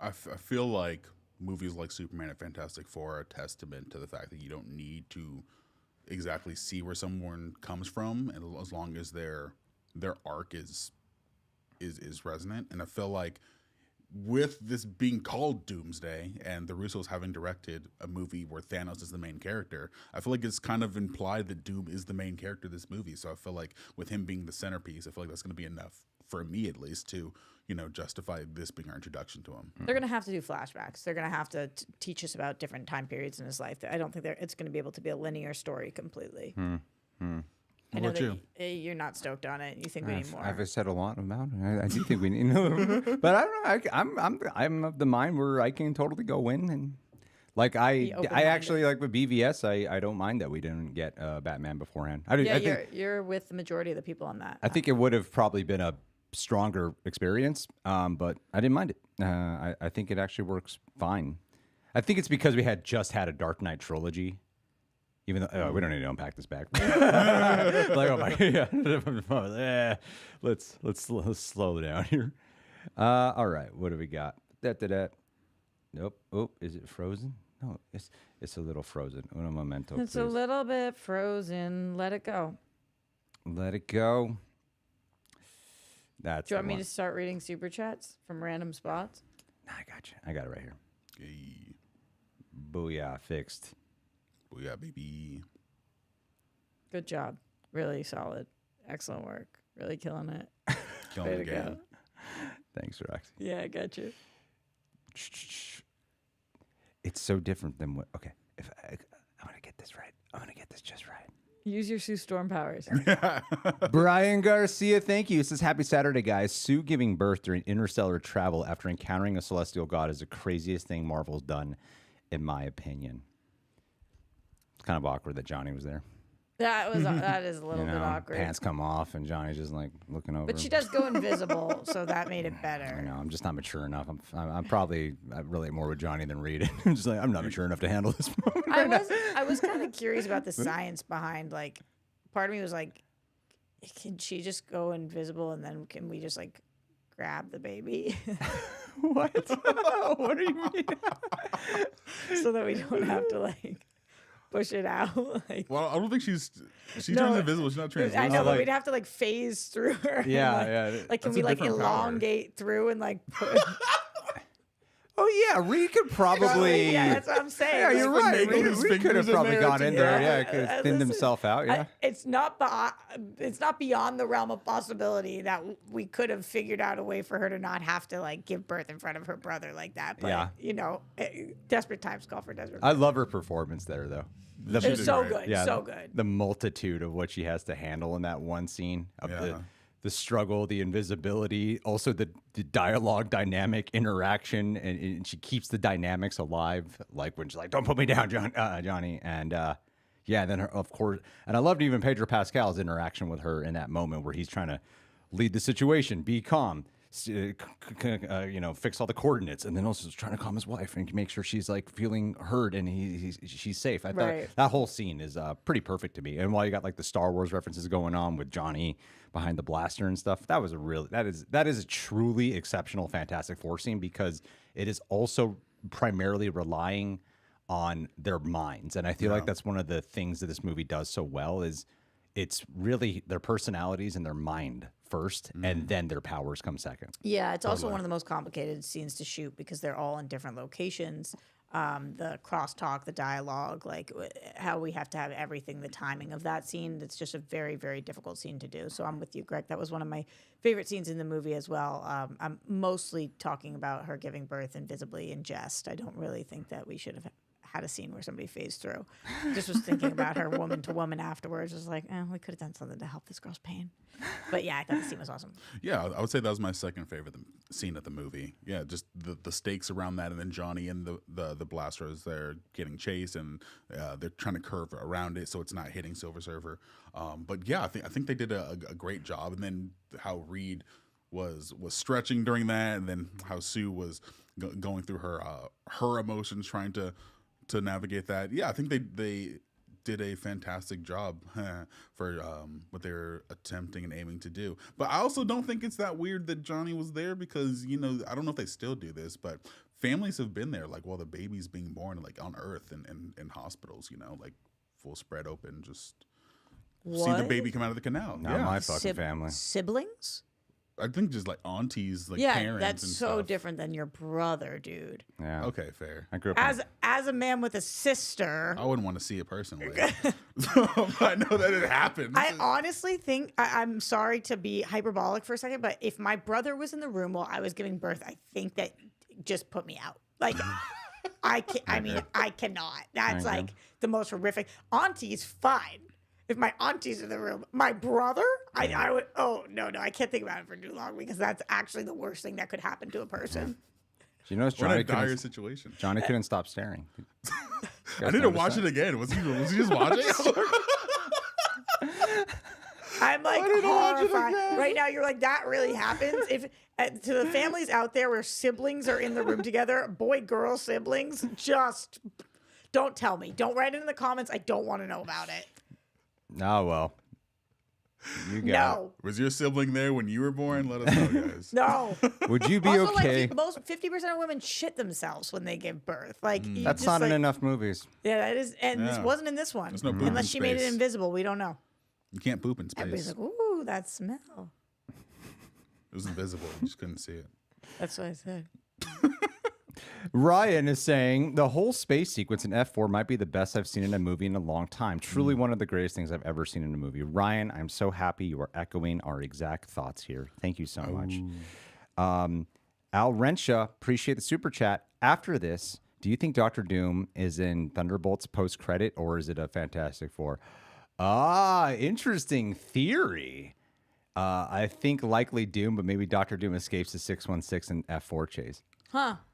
Oh, weird. That would okay. So I don't know if you saw our video, Aaron, but the question that Coy and I were posing is that the rooms that the new Avengers are in Fantastic Four and Thunderbolts post credits is the exact same room as the Fantastic Four in their Earth. And so when they're coming back, they think like that tower is in 616 is the Baxter building in 828. Oh, So I think there's like interesting. similar sets. So that's why I think it would be the Fantastic Four, but I do like the idea of it's a mislead and it's actually like Doctor Doom who hijacked the ship. Well, I think it is a mislead because I saw Kevin Feige in an interview say that what they use in the movie Fantastic Four is the Excelsior, and what's coming into Earth in Thunderbolts is not the same ship. So it might not be our Fantastic Four. Oh, really? Yeah. Could be John Krasinski finally back at it. Hell yeah. That's what I Getting love his to hear. time to shine. Let's see here. Noel Beltran. Having an idea of what's coming in the next few years, how long do you think we'll have the F4 or this version in the MCU? Wait a minute. Or this version? This has to be our version. Yeah. They'd be fools to switch this version unless he's talking He's about saying that this version of the four? That is the one troubling thing about, them rebooting the Marvel Universe after Secret Wars, because you have to merge what the MCU's established with what the Fantastic Four is. And I doubt they're going to go with the retro 60s thing in whatever new iteration of the MCU is after Secret Wars. so you're okay. So I guess are you posing? Actually, Chad, I'd be curious to know from you guys too. Are you posing that they're going to move away from 828 and come into 616 universe? Is that what you're saying? That's what I'm thinking of. They find some sort of amalgamation. This Fantastic Four, though. This Fantastic Four Yeah. with the same cast. So Which yeah, is strange. Well, I think after the worlds are created to do incursion events and stuff, I think we will have some melding. But I feel like the Fantastic Four that we have now will be part of that meld. I I'd be agree. shocked if I'd be they shocked. like. But unless They're you're being so well received, so that would be a silly choice. And Yeah. there are newbies. Like we haven't spent a lot of time with them yet, so we could spend another decade with them minimum. I Yeah. mean, there's so much to still be done with them, so many stories to tell. It would be really, really strange for them to swap out our four. I think it's going to be the same cast, but we're going to lose that retro 60s aesthetic. Oh, for sure. At some point, I believe that we're not going to be in a retro 60s aesthetic because of action figures.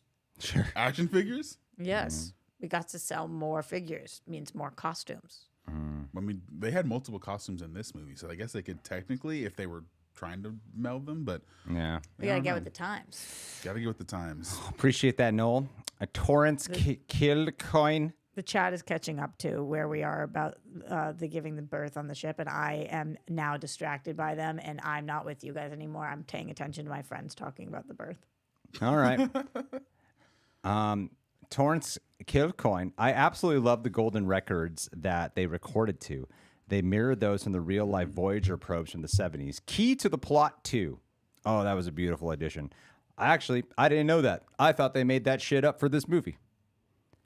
Do you know what they're talking about? The real life Voyager probes from the 70s. I mean, usually we pull things from real life. But do you know what the record thing they're talking about? Like the recordings that Johnny had? Yes, but I didn't know about the real life Voyager probes. Oh, that's what you're saying. Yeah, I didn't know either. Oh, Yeah. I never. I heard thought that was a before. thing this movie made up. I didn't realize they actually did that. Yeah, no, that's Oh. cool. But of course, usually things come from somewhere, Yeah. unless you're just Also, super innovative. They just found strange sounds in space that they had on a disc. Is that what they're saying?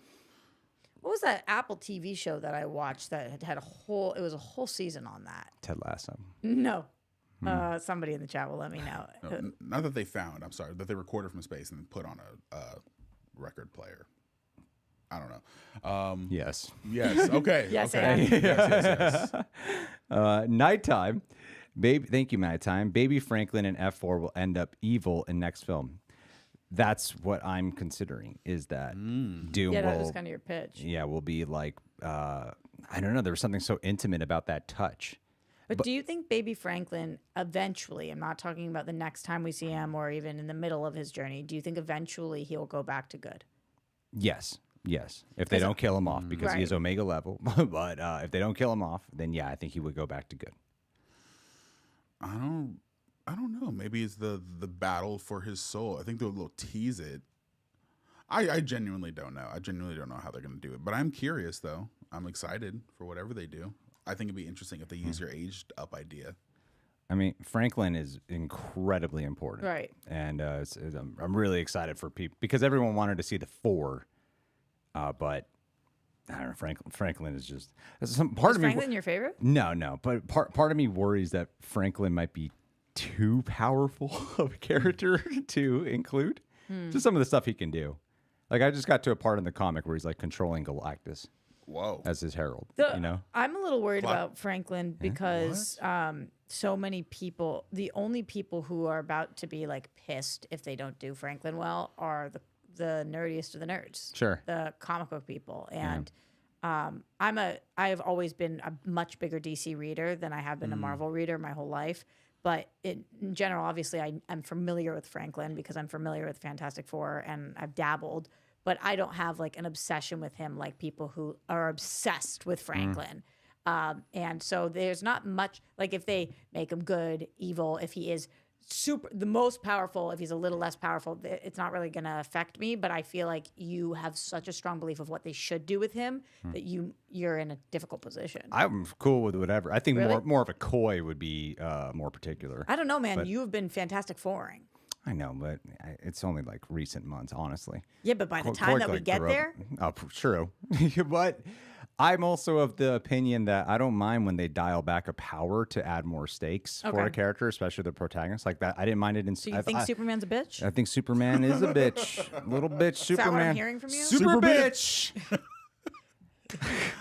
Yeah. It's better than super shit. Yeah. I don't think he's going to be as powerful as in the comics. I feel like there's you limit the plausibility of your stakes if you make something that is so abstract and so powerful that it can do anything. So I feel like they have to limit it, unfortunately, for maybe fans of who like how powerful he is in the comics. But I feel like whatever they do will be in service of their story to make sense of what it is. So yeah, I mean, I kind of hope they depower him, but keep some of those aesthetics or some of those things about him that make that character. It's what kind it of is. similar to what's Lewis Pullman's name in Thunderbolts?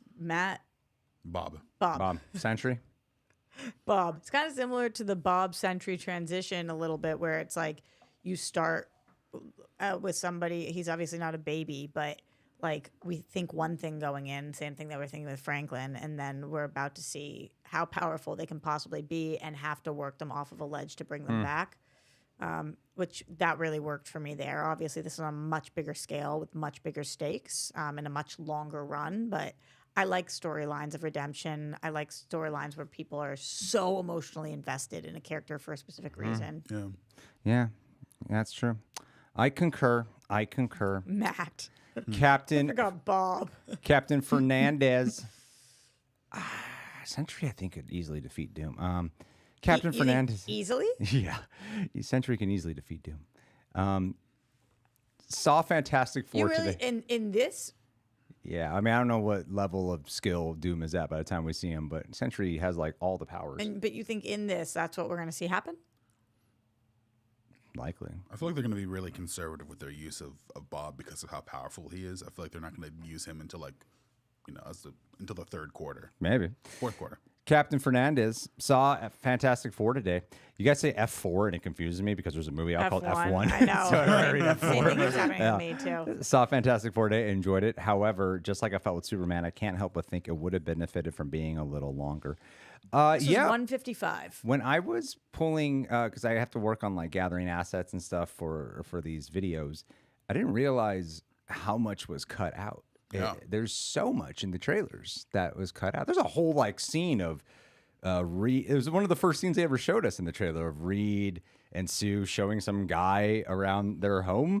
Like, Yeah. oh yeah, where's like this scene? Obviously, John Malkovich was cut out. He's a cartoon character at the end as Red Ghost in the actual post credits. And there's other shots in there too that were definitely cut. So did you want it to be longer? I think it on my first viewing, legit had no qualms with it in terms of pacing and stuff. On this, Yes, you did. I had no. I mean, not pacing, but in terms of what was featured. Like I didn't. It seemed like there was stuff cut out, but I wasn't quite able to tell when.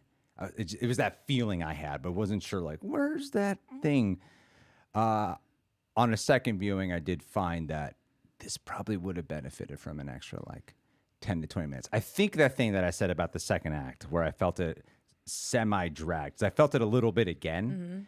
You're not the only one who's been saying that, by the way. It's after they come back and Reed, for some reason, tells I don't know why Reed told everyone that, but Reed tells everyone like he wants our baby. I thought the To be same. honest, Greg, I thought the same thing. I was like, God damn you! Yeah. Like, if I was her, if I was Sue, I'd be like, you couldn't have like discussed with me for 1 second. Yeah. Maybe they did on the ship, but like, don't do that. All you have to do is say we didn't like. Even Olivia in the her first time watching when he says it, she's turned like, why the hell did she? Why did you do say that? like you don't have to reveal that my information. God. I felt that too. Just like keep your trap shut for 1 second. Yeah. But after that, I think what happened is like, because the movie's like ramping. Oh, space cosmic ramping comes back. It's all dire. Press conference gone bad. And then for like 30 minutes, it's like kind of slow. And not slow, but really takes its time. And there's like no action. I sound like a total guy who's like, where's my action scenes? But there is like no action. There's nothing like, that's what it is. You're getting exciting.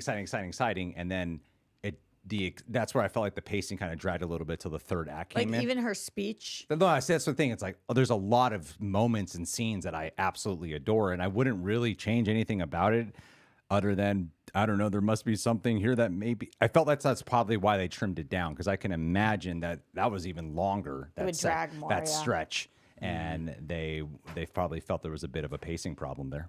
yeah, I feel like I liked the drama after that point. I felt like I need to watch it again, but I feel like the first act maybe was a little slow, but then once Really, mean, first act, Really? really. because I remember liking it, but I remember loving it once the right before the Silver Surfer came in, like when they had the different police cars going in different areas. I was like, okay, this is cool. And then Galactus came in, or Silver Surfer came in. I was like, okay, this is really good. So from that point on, I was hooked. I was locked in. To address the thing you were saying about the trailers earlier, I was thinking about that on the drive here, and because in that scene, they're like, yes, we meet up at 7 p.m. every week on the dot, and I was like, oh, okay, that's a fun little thing, very 60s sort of interview style for them to do. But then I was like, okay, does that ring as a little redundant when at the beginning of the movie they're all sitting there at the dinner table already? I feel like that kind of just addresses that twice. But I do feel like there are things that like it just hit the same beat, so you didn't need it. yeah, I would have liked to have seen it, but I don't think it was necessary. Okay. But I think the scene that was cut out right before they go to space with a pregnant Sue talking to Mole Man, I think that would have been something that would have been a little more necessary, because he comes in right before the third act and Galactus comes. But yeah, I do think the movie could have been longer because I remember when we first bought tickets, or when I was first looking for tickets, AMC had listed this movie as 2 hours and 10 minutes. But then when I wanted to go back to go check it, it was listed as 1 hour and 55 minutes. So I was like, okay, was that just like an oopsie on their part, or was something actually cut out and they made a new runtime that was 50 minutes shorter? A lot of these movies they trim down till like the week before. They do this often. I think it's a little ironic that for 10 years, we've heard, at least 5 years, we've heard everybody be like, we want movies under 2 hours, shorter movies. These movies are dragging. We don't want these 3-hour movies. The Batman 3 hour, no, it's too much. Shorter, tighter. And then we get Superman and Fantastic Four, both short and tight. And immediately the comments afterwards by people were like, these could be a little longer. Sure, yeah. Nah, that wasn't me. I love that 3-hour No, Batman. I'm not talking about you at all. I'm just saying, like, you haven't seen this commentary online at all? The thing, I agree that it was too short, but I know that some people, I always hear that, like the zeitgeist of people saying one thing and then when they do it, the other side says this. I never see if it's the same people. Oh, sorry.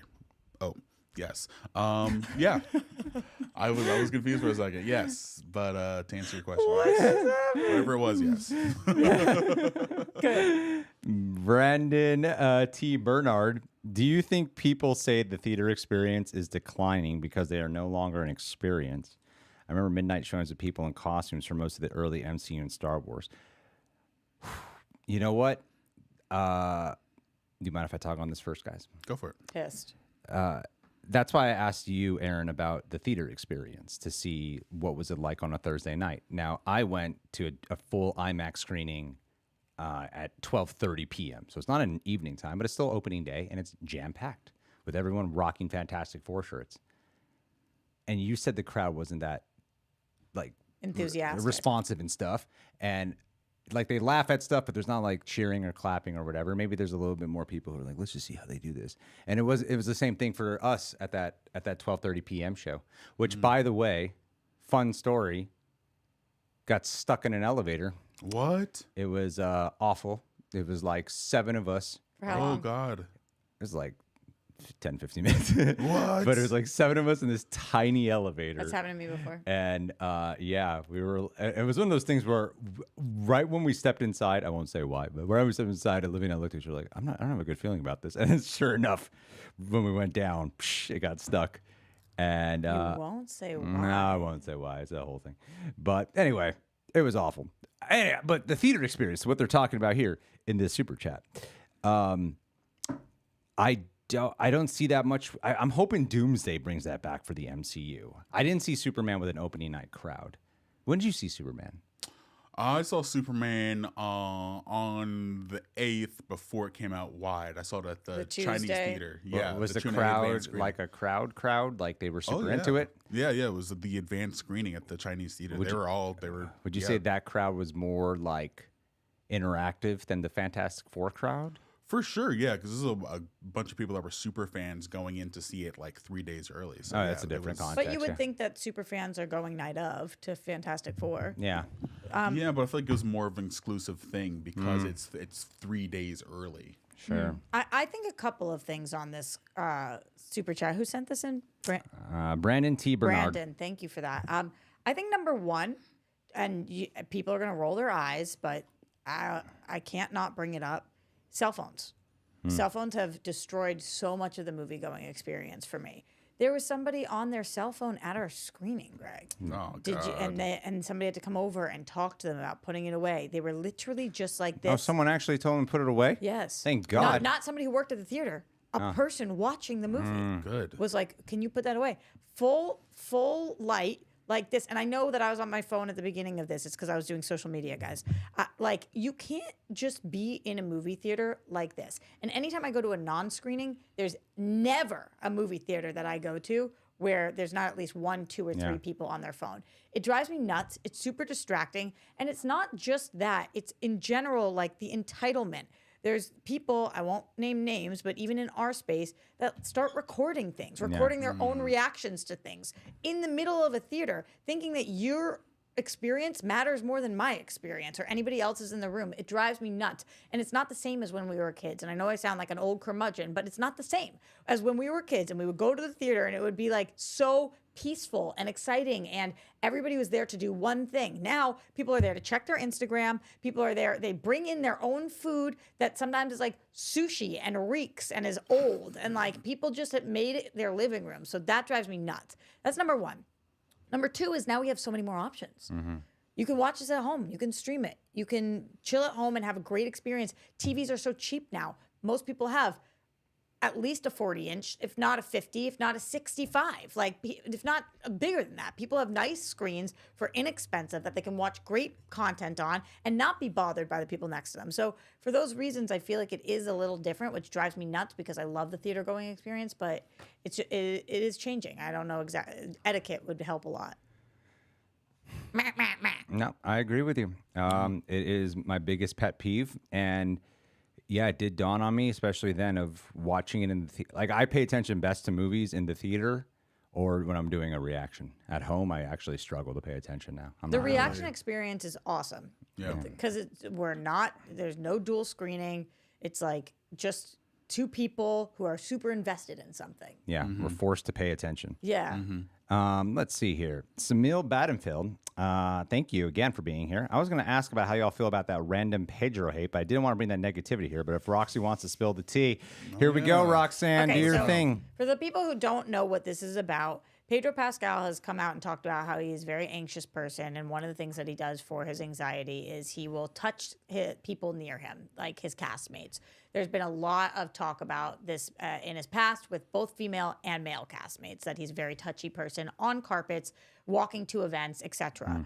Him and Vanessa Kirby have been doing a lot of press together, and they are very touchy-feely. They hold each other's hands a lot, hand on the shoulder. He's touched her baby bump. There was a footage that came out that resurfaced of him like touching Willem Dafoe's wife. When I say touching, I mean Willem Dafoe is standing right there, but like being touchy with. And the internet is all of a sudden calling him creepy, weirdo, saying he's making up an anxiety disorder just to touch women, saying that it's only for his women counterparts, which is not true. He has been touchy-feely with men as well. And I'm super annoyed with the internet. I'm super annoyed because, first of all, who are you to tell these women that they should have an issue with him? If they have an issue, then they should address it with him. Clearly, they don't have an issue. She's as touchy with him as he is with her. Second of all, I feel like society has really lost something in the power of touch and human touch. Like, just because you are homies with somebody and they make you less anxious and you're holding their hand doesn't mean that Vanessa Kirby is cheating on her husband, which is like what the internet has gone to. How could he, while she's pregnant, the audacity, because they're holding hands? Because like physical human connection is important to be able to like reach out and like just touch somebody and be like, whatever. I think it's so, our society is so prude and strange with things that we have now turned somebody holding somebody's hand or touching their baby belly or putting your hand on a shoulder into adultery. Piss off. Like, it's crazy to me. Anyway, I love Pedro, and I think he's done nothing wrong. Unless we hear that he does something wrong, there's no reason to believe that he's done something wrong. And sometimes when somebody's just in the public light too much, then people decide to find a reason to dislike him. And it's like, what if he's just a good dude who's a little anxious and likes to hold somebody's hand? How about that? Wow. I'm Yeah, annoyed. I don't know about any of this. Well, It's bizarre. I will say. Okay. Give us No, some I thoughts. don't disagree. I will say it is unusual, though, in a press tour for two people who are not together to be that hands-on with each other. So I think it's gone to an extreme of what they do and say about Pedro Pascal. I do think it is unusual, though. It's not common, I would say. It's uncommon for like how touchy they are with each other. Like they hold each other like they're a couple a lot of the time. For sure, Like, yeah. especially around like that face and that, like the way they comfort each other is very hands-on. And I can see why people would react to it when it's like, this is really not common, you know, in press tours where you would think that if you didn't know about her husband or whatever, that they might be together. I can see why people might draw that conclusion. Where I think the line has gone What pretty about Glenn crazy. Powell and Sydney Sweeney? they were touching. Yeah, and didn't they get into like some weird thing too? Didn't they make fun of that? They made fun of that on SNL. I'm just saying, you're saying it's not common, and I think that we are starting to see like platonic friendships blossom a little bit more on screen. I agree with you that it's not as common as other things, but I think it should be more common. I think it should be more common. Like, do we want people doing something behind closed doors or on the biggest screen possible? You know who's not trying to hide something? Somebody who's holding hands with somebody in front of millions of people. Yeah. But I do hear you. It is less common. I just would like to think, and I don't have a husband, but if I did, if he was starring in a movie with a woman and they had played romantic leads or not, and one of them was feeling anxious, I would like to think that I would feel perfectly fine with them holding effing hands. Like, they're not making out. They're holding hands. I think too, if you come from actor or theater community, it's much less weird. Like, Yeah, I in, guess real, that's like true. in real life, it's much less weird. Both Pedro and her come from theater background, and people are way more touch with their communication and comfort and calm. It's way more common. I think it's beautiful. Yeah. I just think it's so nice Yeah, that like but then there's I think when it comes to the interviews and stuff, they call it. There's like an expectation of quote unquote what people consider to be the etiquette of stuff. But I'm like, I've been around like film people and theater people, especially actors, because actors are taught to be intimate, you know? and it's one of your forms of communication. There's Yeah. just never a time that either of you guys, if we were out, if either of you guys were feeling anxious, that I would be like, not gonna come over and hug you, not gonna do it. Like, that'd be crazy. We're friends, and they're friends. They like have gone through a lot together. So I just think it's so weird what the internet does to try to like cause issues. Yeah, particularly Twitter. Yeah. Yeah, always. I feel like with someone like Pedro Pascal, I feel like the internet's been waiting for some way for him to screw up because he's been so Agreed. popular for so long. Yeah. So when someone's so likable, I think the pendulum will swing, or people will find a way to make it swing to cause controversy. But this is something that has not hit the entirety of the internet because Yeah. I'm perpetually online. I did not even know about this. The only other part of it that I didn't mention, because it's not ours to speculate on, and who cares, but the entire internet is also talking about his sexuality and sexual orientation and preferences, which is like also not anybody's to discuss other than him. So I think that Right. that's another reason I am so disgusted, which is just like, leave this man alone and stop doing that. Well, his life. I think the other thing too is that people aren't considering of when a lot of more hate starts to come out for someone is when they become actively defensive for the trans community. Yeah, totally. And I think Totally. once that started happening, they were like, "What's the plan? Yeah. What do we find about this guy that we can do? Oh my God, did he hold Willem Dafoe's wife too long?" You know, that was the part where I was like, "You guys are fucking You're reaching so reaching. much." Always Yeah. reaching. in front of Willem That's a Dafoe. stretch. Well, yeah, I think Willem Dafoe would perfectly be fine speaking up if he had an issue with that. Yeah, Yeah, it's just a force, Yeah. man. It's such a reach. it's ridiculous. Anyway, but what do you guys in the chat think? Do you guys think that Pedro is rubbing his butt on Vanessa Kirby's face too often in these interviews? Leave your thoughts down below. She just goes invisible next time. Stop. Oh man, I wonder what the chat. I'm actually kind of nervous to look at the chat. All right, I'll tell you. Consent was given. That's another thing too. Yeah, I mean we're behind, but yeah, consent. People attack Pedro, but I'm like, Vanessa Kirby's part. Clearly, that's a consensual thing, guys. Yeah, that's the other Yeah. part of it too that people aren't considering. It'd be one thing if Pedro was doing it and Vanessa Kirby was very uncomfortable, but they're doing it to each other. Right. Yeah. Right. If every shot was Yeah. of her being like, then of course, and we would be feeling different, but Yeah. they're homies Yeah. equally. Strange times. Strange times we live in, but I love Pedro Pascal. I Me really too. do. And Vanessa Kirby. Vanessa They're both Kirby great. is a gem. All right. Okay. Let's quality and quantity time, baby. Yeah. It is interesting being on this. It's been a while since I've been on this side where I have to I'm monitoring multiple things at once, and it is I think you're doing my great, ADHD homie. Killing is it. actually working in my favor to Oh. be able to hear. There's like multiple monitors and stuff. Yeah, okay. He's omnipresent. You kind of have to be, right? Let's see here. What you got? We can experience a little bit of silence. No. Silence. Meditate. in Brandon silence. T. Bernard, thank you for the super chat. Also, I love you guys. We love you. Oh, shucks. It's really sweet. I reached out a few different ways. I'm an indie fantasy author and would love to sponsor a video. Please let me know how. I think we have an email in the about section. Do we? I need to check that out. It's been a while since I looked at that about section. But sometimes people find the email when they want to just out around. That's really cool, man. That is cool. Look, even if we do or don't, it doesn't matter. I'm just glad that you're here to support, and the fact that you actually finish a book, a novel, or something like that. Huge That's a deal. huge. That is really hard. Most people who want to write, they stay stuck there. They just want. Without ever completing something. And completing something is very, very hard. So regardless, congratulations, and I wish you the best of luck, man. And thank you for being part of the support journey here, and hopefully we can have a way to support you back. So thank you, dude.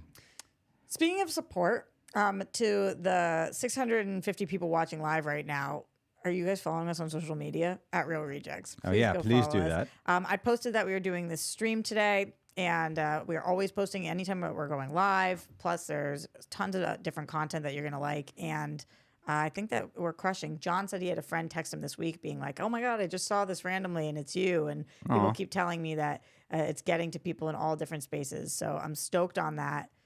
Go over there, follow us. Thank you. Thank you. Thank you. Chadwick Myers.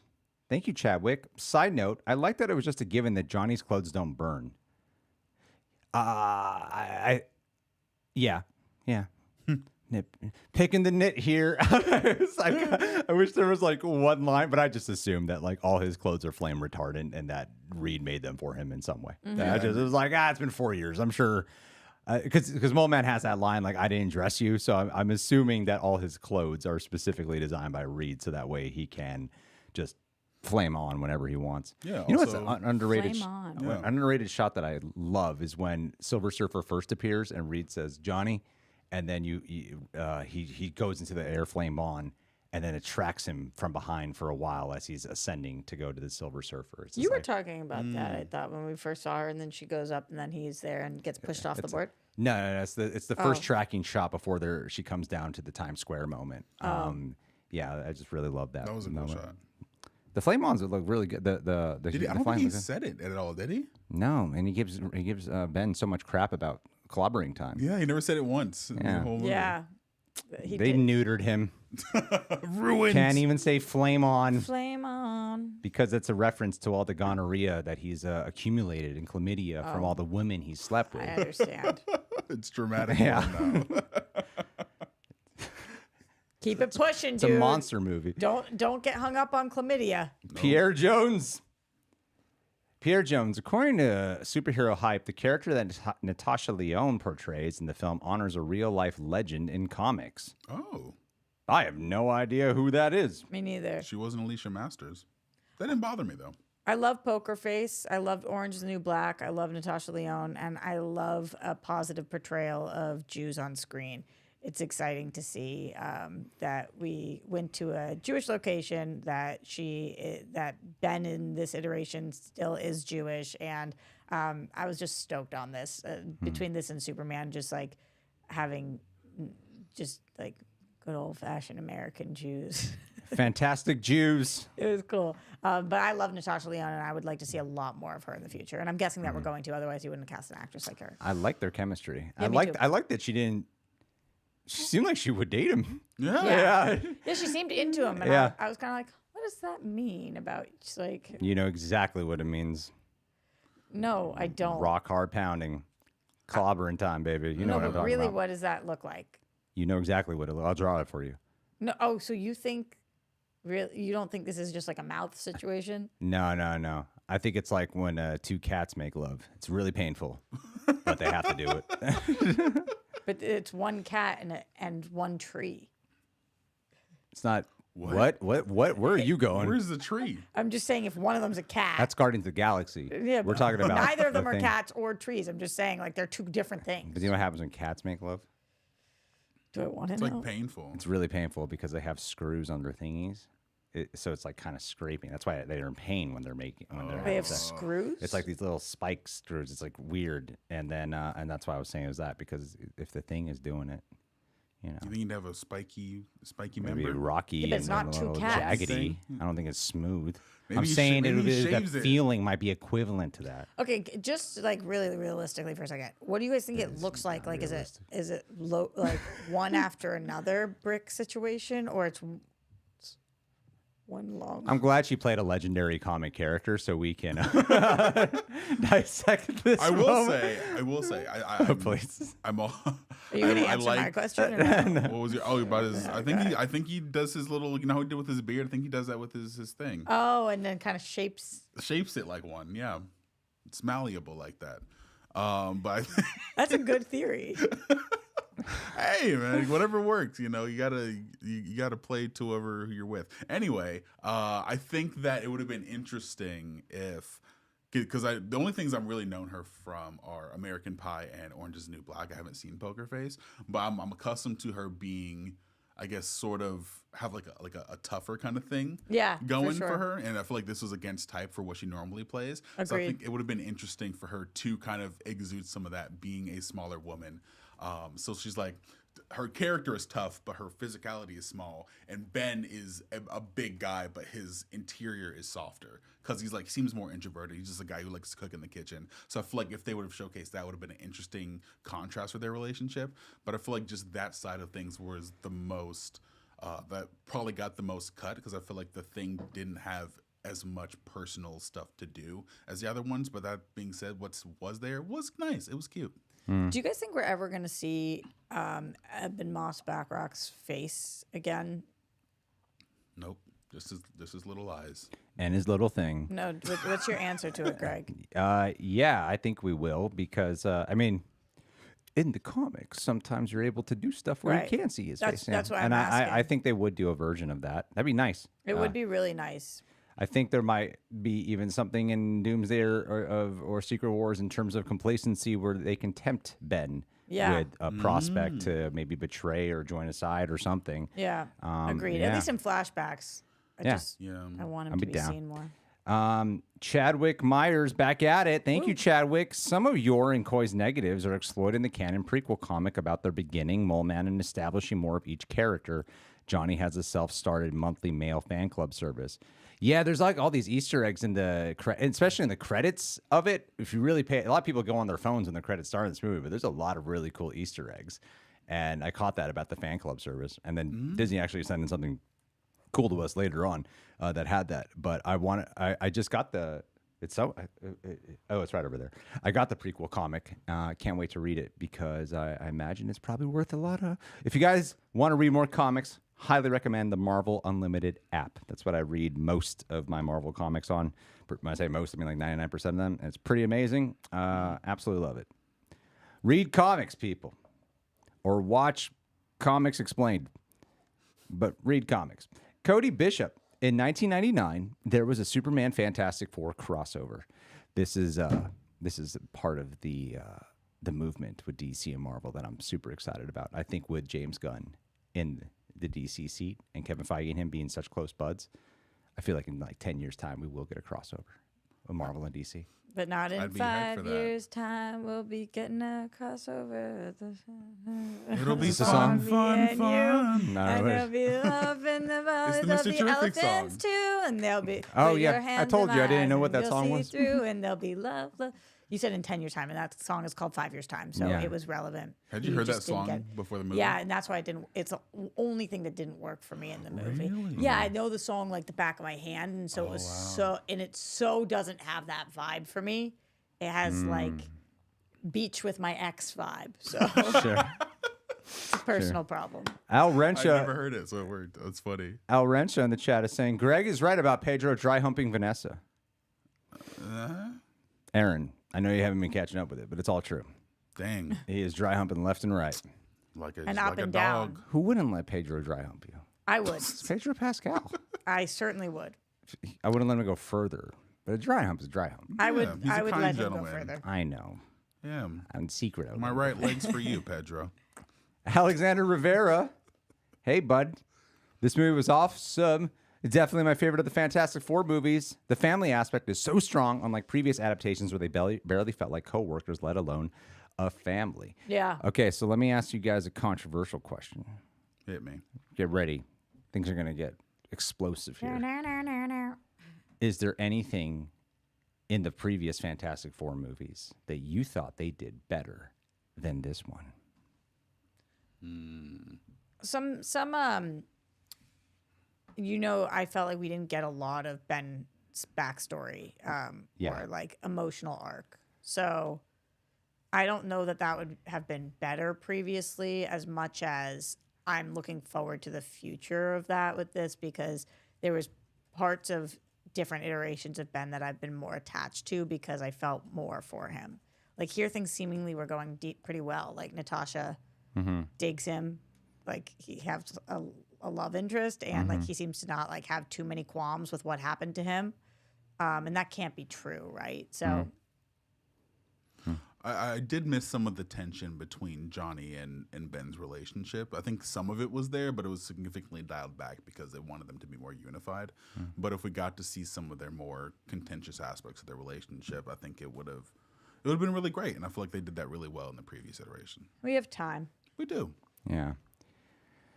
I mean, it's really hard to beat Chris Evans for me. I just think he's the best. He's really Yeah. fun. He fit that really well. I mean, Boston proud. Yeah. Love that man. It was really like, I think Joseph Quinn had a really tall order here. 'Cause I think he would be compared to that. I prefer Joseph Quinn's version. That's amazing. That's Yeah. really good. Yeah, but I mean, Chris Evans is everything. Yeah. He's so great. I He's think great. they're doing different things. Yes, so I like exactly. them. I like them both. Couldn't disagree more. Greg thinks they're doing the exact same thing. Alex, although I'm glad we finally see a Doctor Doom tease, I am glad Alex sent us a super chat, though. I do wish they went with the approach of actually using RDJ and not a stand-in and should have shown his face or voice. I saw during the live chat that I think they said Brandon Davis said that actually was Robert Downey Jr. there, which I don't. Oh, is that your best friend now? Oh, you love him so much now that he's been on the show. Is it all about BD?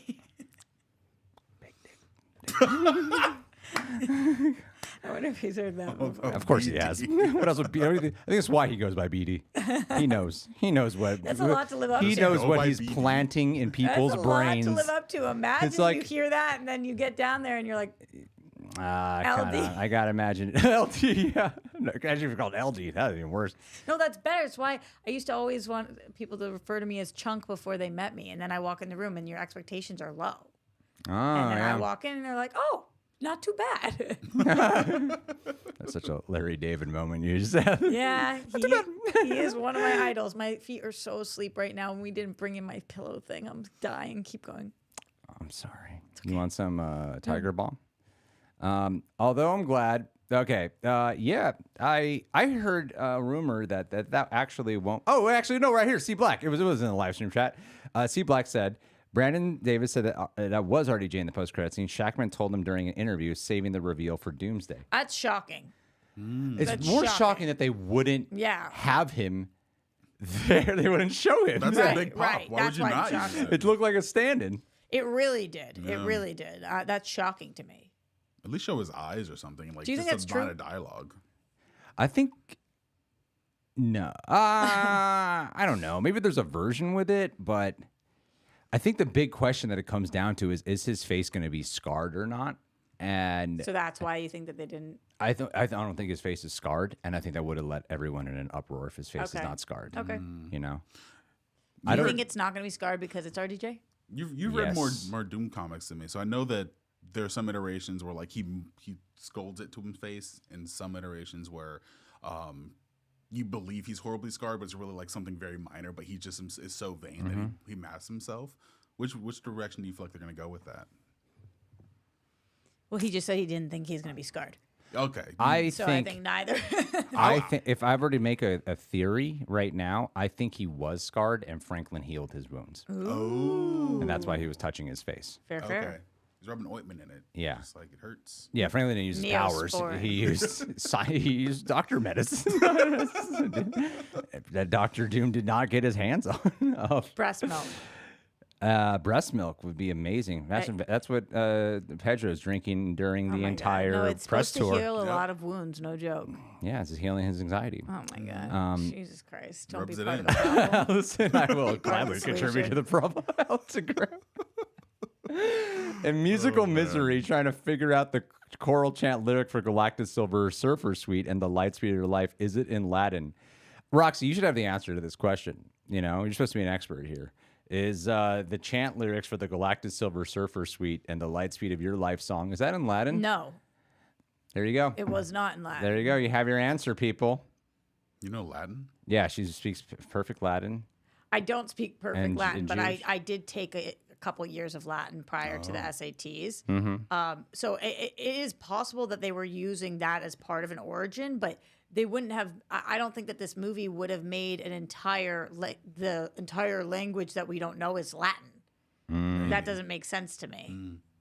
What if it was? I only learned like the prefixes and or whatever, and then the pre and post, whatever Oh, that's called. what? When did this happen? Oh, you didn't know Ozzy Ozzy Osbourne Osbourne passed away? Yeah. 5 days ago. Oh my God! I just 5 heard years about it time. in the chat. Dang. It happens in threes. It was- We lost wait, Michael what? Jamar Warner. I'm a little late on some of this news. And K Rock played 24 hours of Ozzy. Did you hear about Hulk Hogan You too? listen to K Rock? Yeah, I heard about Hulk Do Hogan. you That not sucks. listen to K Rock? No, I have Spotify now. Rock and roll girly. I like the radio. I do listen to Apple Music. I did grow up on Loveland though on K Rock every night. That was amazing. K Rock. Anyway, Yeah, let's go back here. Alexander Rivera. Thank you, Alexander. The amount of things Silver Surfer actually surfed is sensational. She surfed. Oh, let's hear this. She surfed lava, water, and a black hole. Wow. She casually escaped a black hole and flew around the Earth in seconds. She was badass. yeah, she was. You want to know? Super sick. I loved that Johnny thought that she was that might be part of her body. That was cracked. That was like such a funny theory. And then when he sees her not on it, he's like, oh, okay, so it's not part of the body. Okay. It's like thinking about how he was trying to navigate in his mind, like, how would I deal with it if it is part of her body? Caress? Can she feel the surfboard? Yeah, I love that chase scene, man. Really great. showed how scary Silver Surfer can be. That's what I liked. The Silver Surfer's scary in that scene. Yeah. I also love when she came into the ship and you see the light reflecting on her, the red light. I was like, Yeah. oh, that's so sick. That's such a smart use of showing somebody who's chrome. and So you how guys think it was a smart- environment? Sorry, I completely just cut you off. No, I just I'm thought it was silent cool how now. the environment responded to her. I'm letting that settle in. I'm punishing myself. Quinn Howard III is saying, love the content, watch all the time, every day. We're Stranger Things today. Well, thank you for the super chat. And yeah, we're having some copyright issues, but we should be able to get that up tomorrow morning. We're doing the best we can. Yeah. Doing the best we can. You know who else does the best he can? Johnny. Yes. Yes, he does. John Humphrey is constantly doing the best he No, can. I meant Johnny Storm. Well, both. Definitely both. Yeah. I think John will probably prefer Johnny Storm. He learned in Latin, not Latin for his baby. Let's see here. Never Lose Your Nerd. What's up, buddy? What an amazing movie. Sue Storm was the best part. Finally, some love for some Sue Storm in here. Was she your favorite? You said Johnny was your favorite. I Who think would be Sue your was- second favorite? Sue? Sue is my favorite and Reed was my second favorite. Reed was your second favorite, huh? Yeah. Okay. And we haven't really talked about this yet, but I think his plan was, I think it was the perfect kind of Reed Richards thing to do. Cause I'm like, it doesn't, not that it doesn't make sense, but it's extremely reckless. And I felt like, yeah, this is the same guy that would take his family to space and have them accidentally get messed up by some cosmic rays.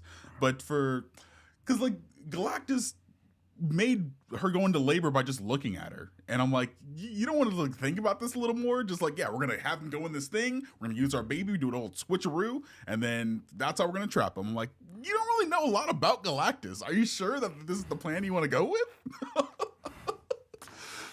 That's the shit, man. I was like, this is highly risky. I'm like, it's kind of crazy, but I low key respect it.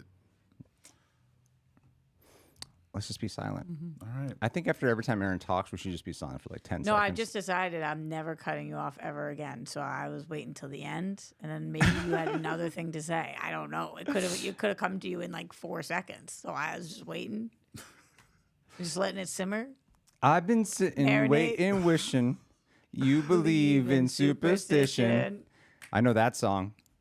Okay, Jack Yeah. Johnson. Jack Johnson, still listen to him. Nope. Only the old songs. I don't even know if he makes new songs. Make a banana pancakes, pretend like it's a weekend. Doing like a Chili Peppers Nope. version of Jack Johnson.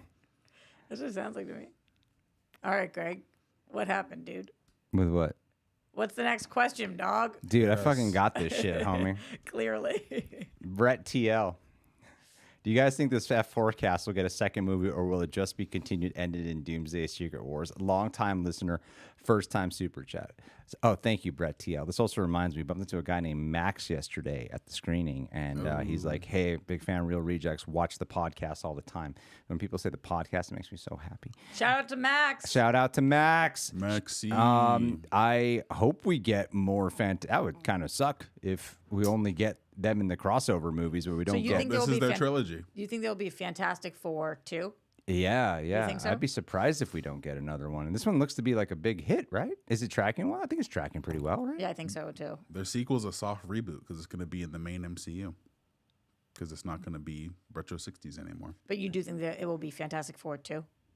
I don't think they're going to call it that. I think No, I mean a different title, but just Fantastic Four or something. Yeah, it's a sequel. for sure. Yeah. I'd be surprised if they don't.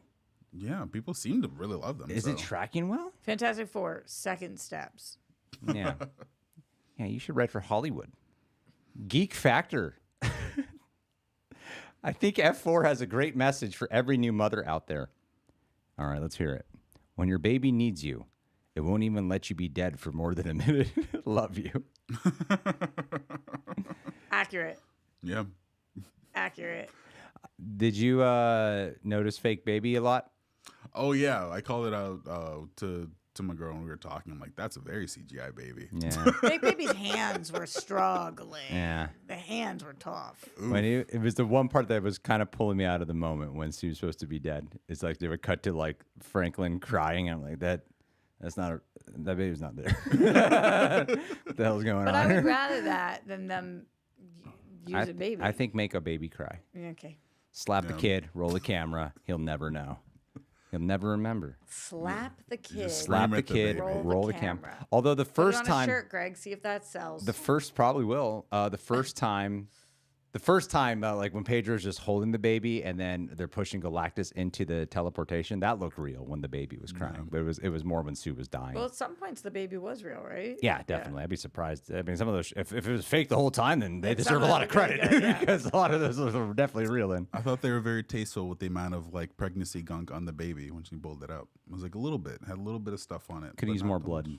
Could use a lot more blood. Yeah. Yeah, and a little more shit. Maybe just More some of it was invisible. Yeah, invisible shit. Invisible Oh, dunk, she'd be the invisible shit. perfect wife, right? Invisible shit. It still smells. Probably hit Ben in the eye on the as they're coming in our atmosphere. Oh my god. But A little bit. they'd be so able upset with you right to. now. Fantastic. They would be able to probably create some type of device in their toilet where they can get rid of the smell, That's but true. you can never see it. Potpourri. Poopery. Yeah. What do you guys think? Do you think Sue Storm can make her shit invisible? Leave it down in the comments below. Chadwick Myers here. Hey, buddy. Good to see you again. I meant more than 5 seconds of shirtless Ben, like him rip it off in the finale. It's a small nitpick, and I like that he wears clothes casually, but still. Is it a nitpick or a nip pick? Nitpick, baby. Yeah. Arr. I would have liked to have more. I think he looked so cool when he was pulling the ship shirtless. He Yeah. looked awesome in that Just the pants shot. on? I don't remember it. Oh, it was a beautiful shot. Was it in the first 5 minutes? It's in the montage, Yeah, yeah. it was like reminiscent of Yeah, I was when having a hard time. Yeah. Yeah. I gotta rewatch it. Yeah, it was like when BVS when Superman was pulling it. Ben was doing the same thing. Yeah, I believe you. It's closer on him. But yeah, it's true. It actually didn't dawn on me until Believe this men. conversation that hashtag believe men. It didn't dawn on me until this conversation that we don't really see him shirtless in this whole movie. And that's kind of his iconic look, is to be shirtless. My theory was false. When we reacted to the first trailer, I was like, oh, I think part of his arc is going to be that he's going to embrace that he's a Rocky man and take his shirt off. But no, they didn't do that. No. They had him shirt the whole time. And I don't know why. I like shirtless Ben, too. I agree with you, guy. Christian Unpronounceable. Hey, friend. Do you think Norrin Rad was on her planet? No. I think in her universe, no. I think we have Norrin Rad in our universe, though. Yeah. You would know better than I would. I mean, I have no fucking idea, but that would probably be the case, though, right? Yeah. I feel like there should have been some reference to that if Norrin Rad was on Yeah. the planet, but it would make more sense to me that this is Shalabal and Norrin Rad would be here. Well, when they say on her planet, do they mean on? The planet that she protected, Okay. the planet she's from, where, Yeah, where her daughter on the beach was. Yeah. Beach daughter. PLD Projects. I wonder who that could be. Hey, bud. Hey, homie. I just wanted to pop in to say hey to some awesome people. Whoa. Superman, Thunderbolts, Fantastic Four, but I loved all three. I love living in a time where comic book films are unafraid to be unapologetic comic booky. That's a really good point. I think that was one of the best flavors about both Fantastic Four and Superman, is they were so comic book heavy, and Thunderbolts less so. But do you think that's good, actually? What? That they're so comic book heavy, like for for us. Yes, I think Cool. because we didn't mix it up. We need to shake it up. You know, before it was like when we were trying to be comic booky. Sometimes they succeed, like a Batman or the original Superman, which felt like comic booky. But then we reached the point where like, no, we need to be real. You know, we need to be everyone needs to be Batman Begins. Dark and gritty, dark Maybe and dark gritty, and gritty, dark and gritty. Yeah, and you go realism now. Yeah, but and we then gotta tone it down. Now we're embracing more fantastical. Yeah. I think we had to crawl our way to this point. And I think, funny enough, I feel like James Gunn doing Guardians of the Galaxy and allowing more weird abstract things like a talking raccoon and a tree and grounding them in real emotions, I think ease people into the idea of having comic book movies that are a little bit more weird. Even though that was a comic book movie that wasn't necessarily comic booky, I feel like him going from that and then doing things that progressively were weirder eased us into a place where comic booky things were the norm. Yeah. Okay. Okay. Yeah, baby. No, you can keep talking. We're not allowed to. Oh, okay. All right. Good. Yeah. is, I feel supported, yo.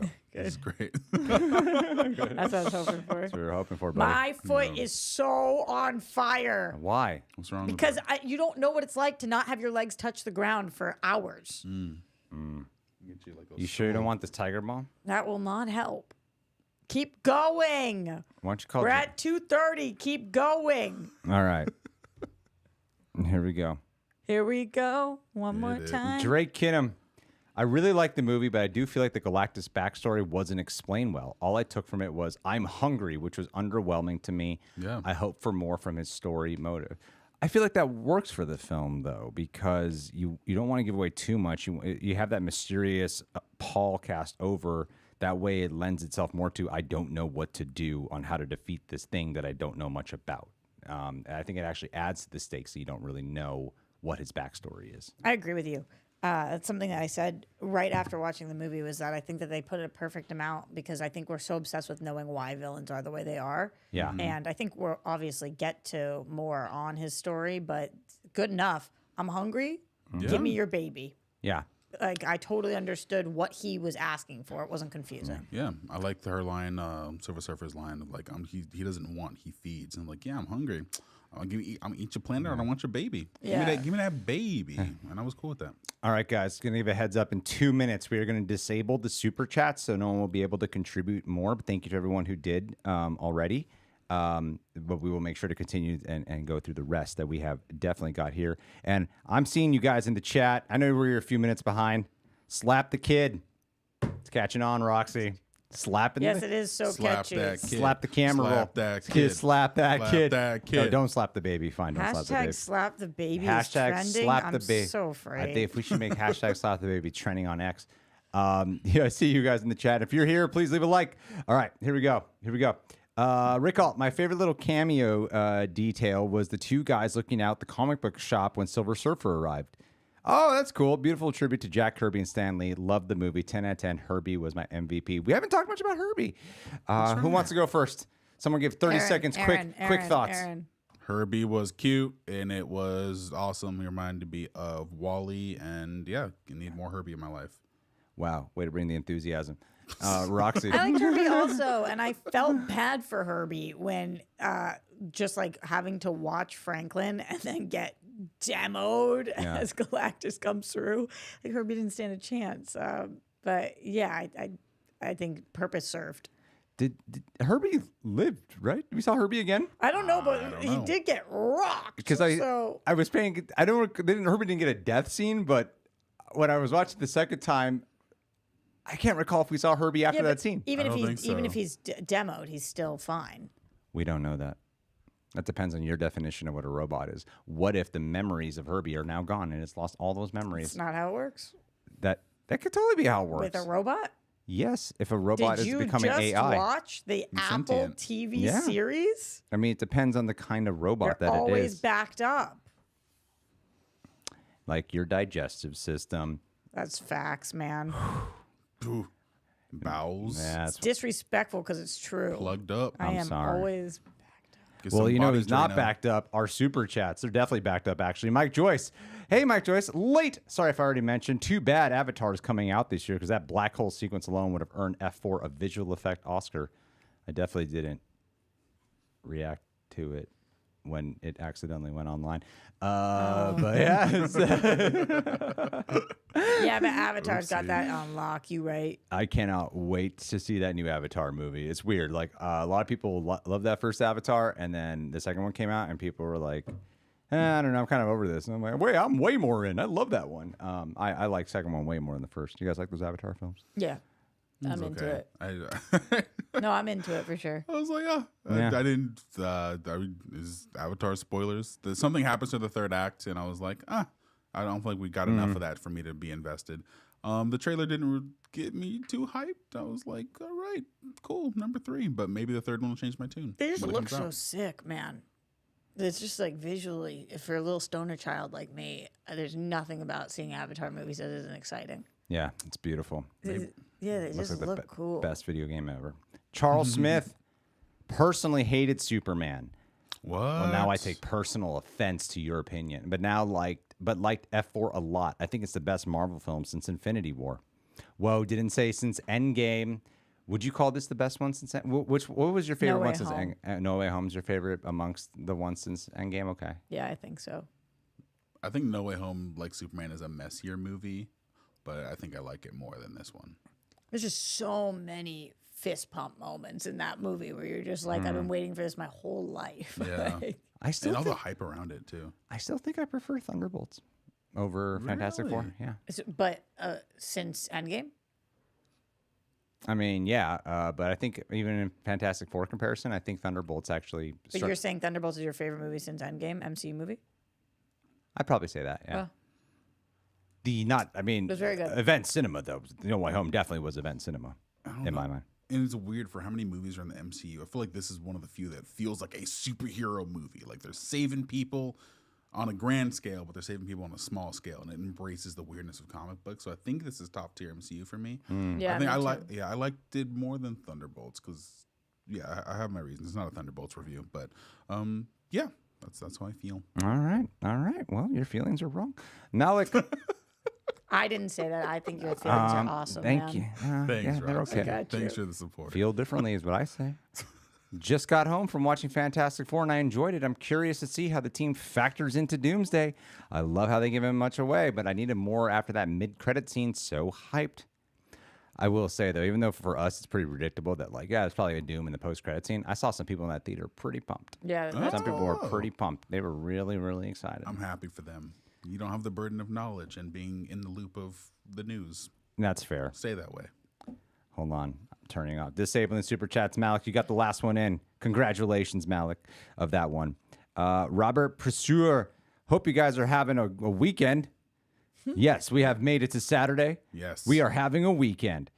I think, I get what you're saying. No, not much. I think when What? Sue came, What? I think you're having a week. Like, are you going to enjoy a weekend where you can actually enjoy, relax, kick Oh, like when back? we're not at work on smoke Saturday? some dope. I think when Sue came back to life, her eyes looked like Star-Lord's eyes.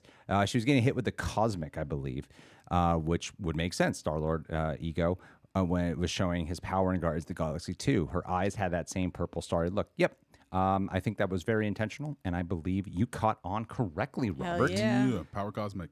Power Cosmic. Go, Robert. You're wicked smart, dude. Way to Look. find it, okay? Kevin Meek is always one of our top questions in our reviews. Kevin rocks, when we were dude. doing our reactions, and now here he is with a very generous super chat. Let's Thank go, you, Kevin. Let's go, Kevin. Let's go, Kevin. Always good to see you guys. This movie did not land for me. Oh, well. I'm sorry, dog. Fortunately, you gave a really high super chat, so I won't take you down. Their world came across as a weird Stepford Wives Whoville universe. Yes, it was the idealization of the 60s. Writing seemed convenient. Just my shitty opinion. No, you gave $50. I kind of get. Very happy to be in the minority and still excited. Much love.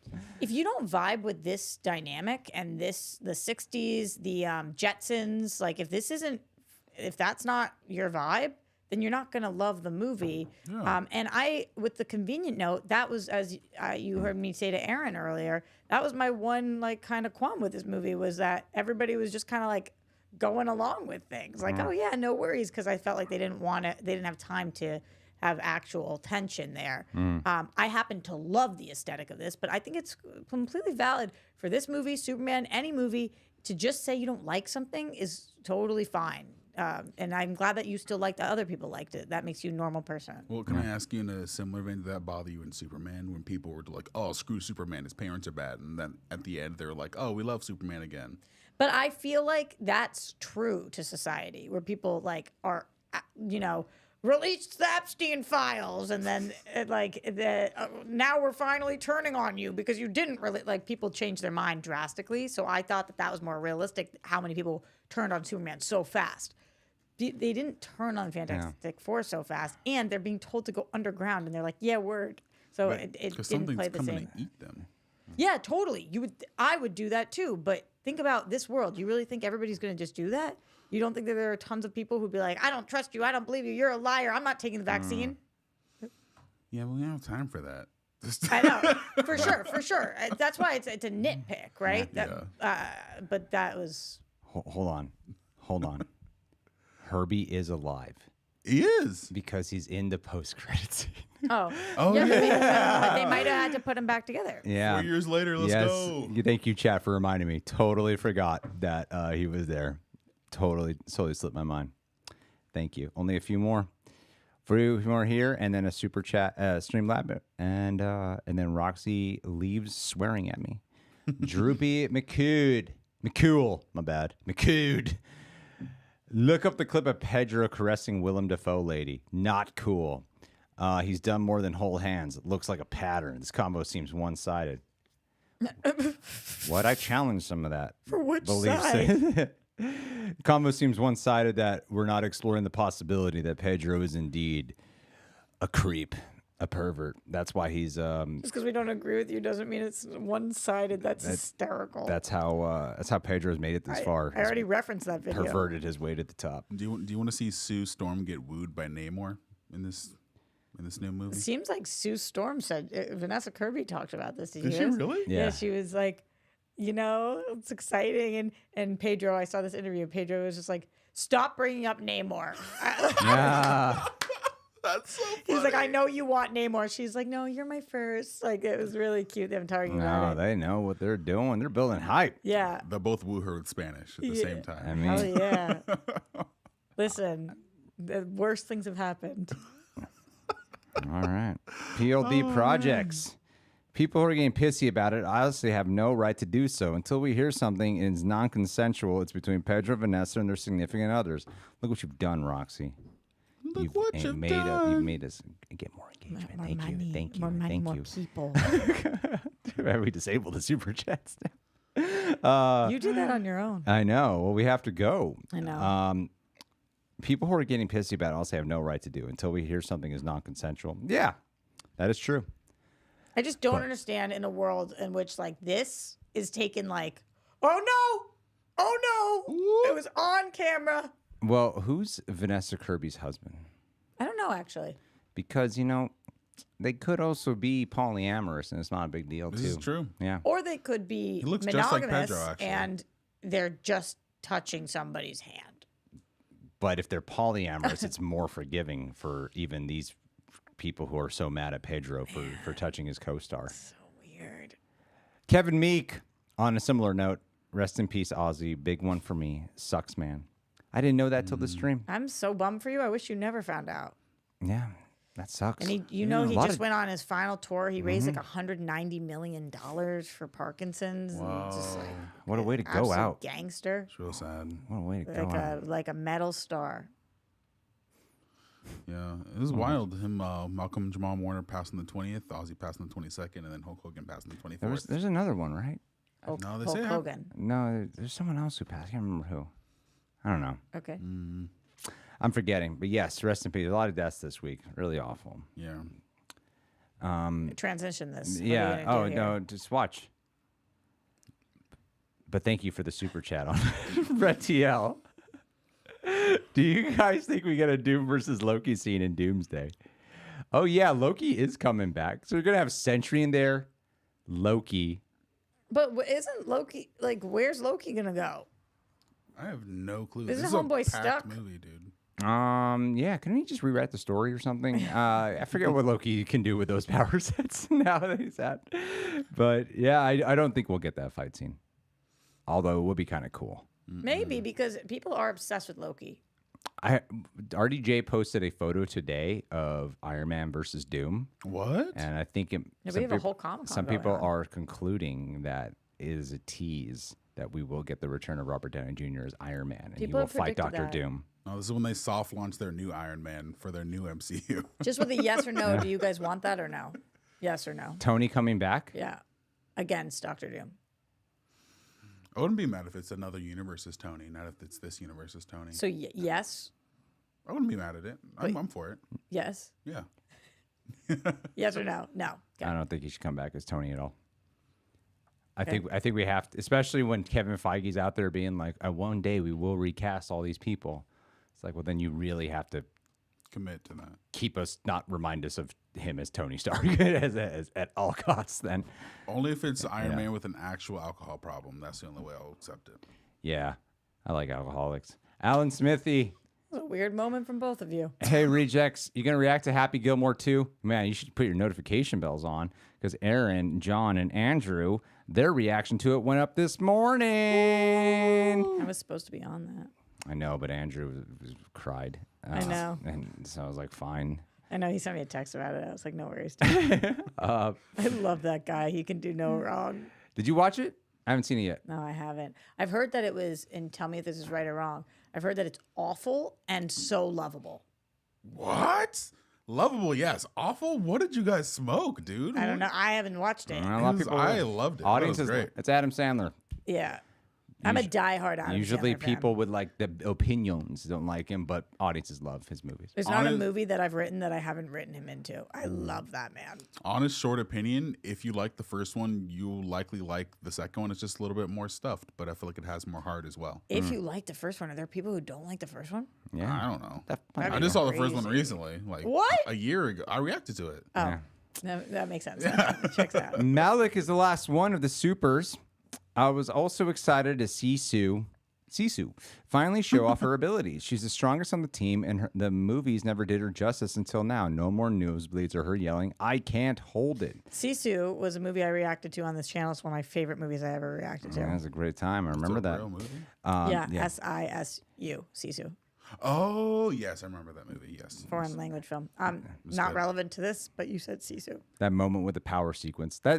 Those are some of the most underrated acting moments to me. Because It's so hard she to has do. no fucking clue what it looks like, know what it's going to translate to. You probably feel like a stupid ass when Yeah. you're doing that shit. And then you hope that by the time the final cut comes out, it doesn't look stupid. You don't look constipated or weird. Yeah. like, Well, funny enough, I watched interviews with Vanessa Kirby, and they actually talked a lot about how it would look, how it would feel to use her powers. I feel like she had some sense of being informed about what it's like to be Sue, especially doing that. But I'm yeah, sure you she- still don't know. You're still yeah. acting. She Yeah. knows some, but like she's not seeing it. She's Yeah. just looking at a screen and a wall. And, yeah, it's like in X-Men Dark Phoenix, the final Michael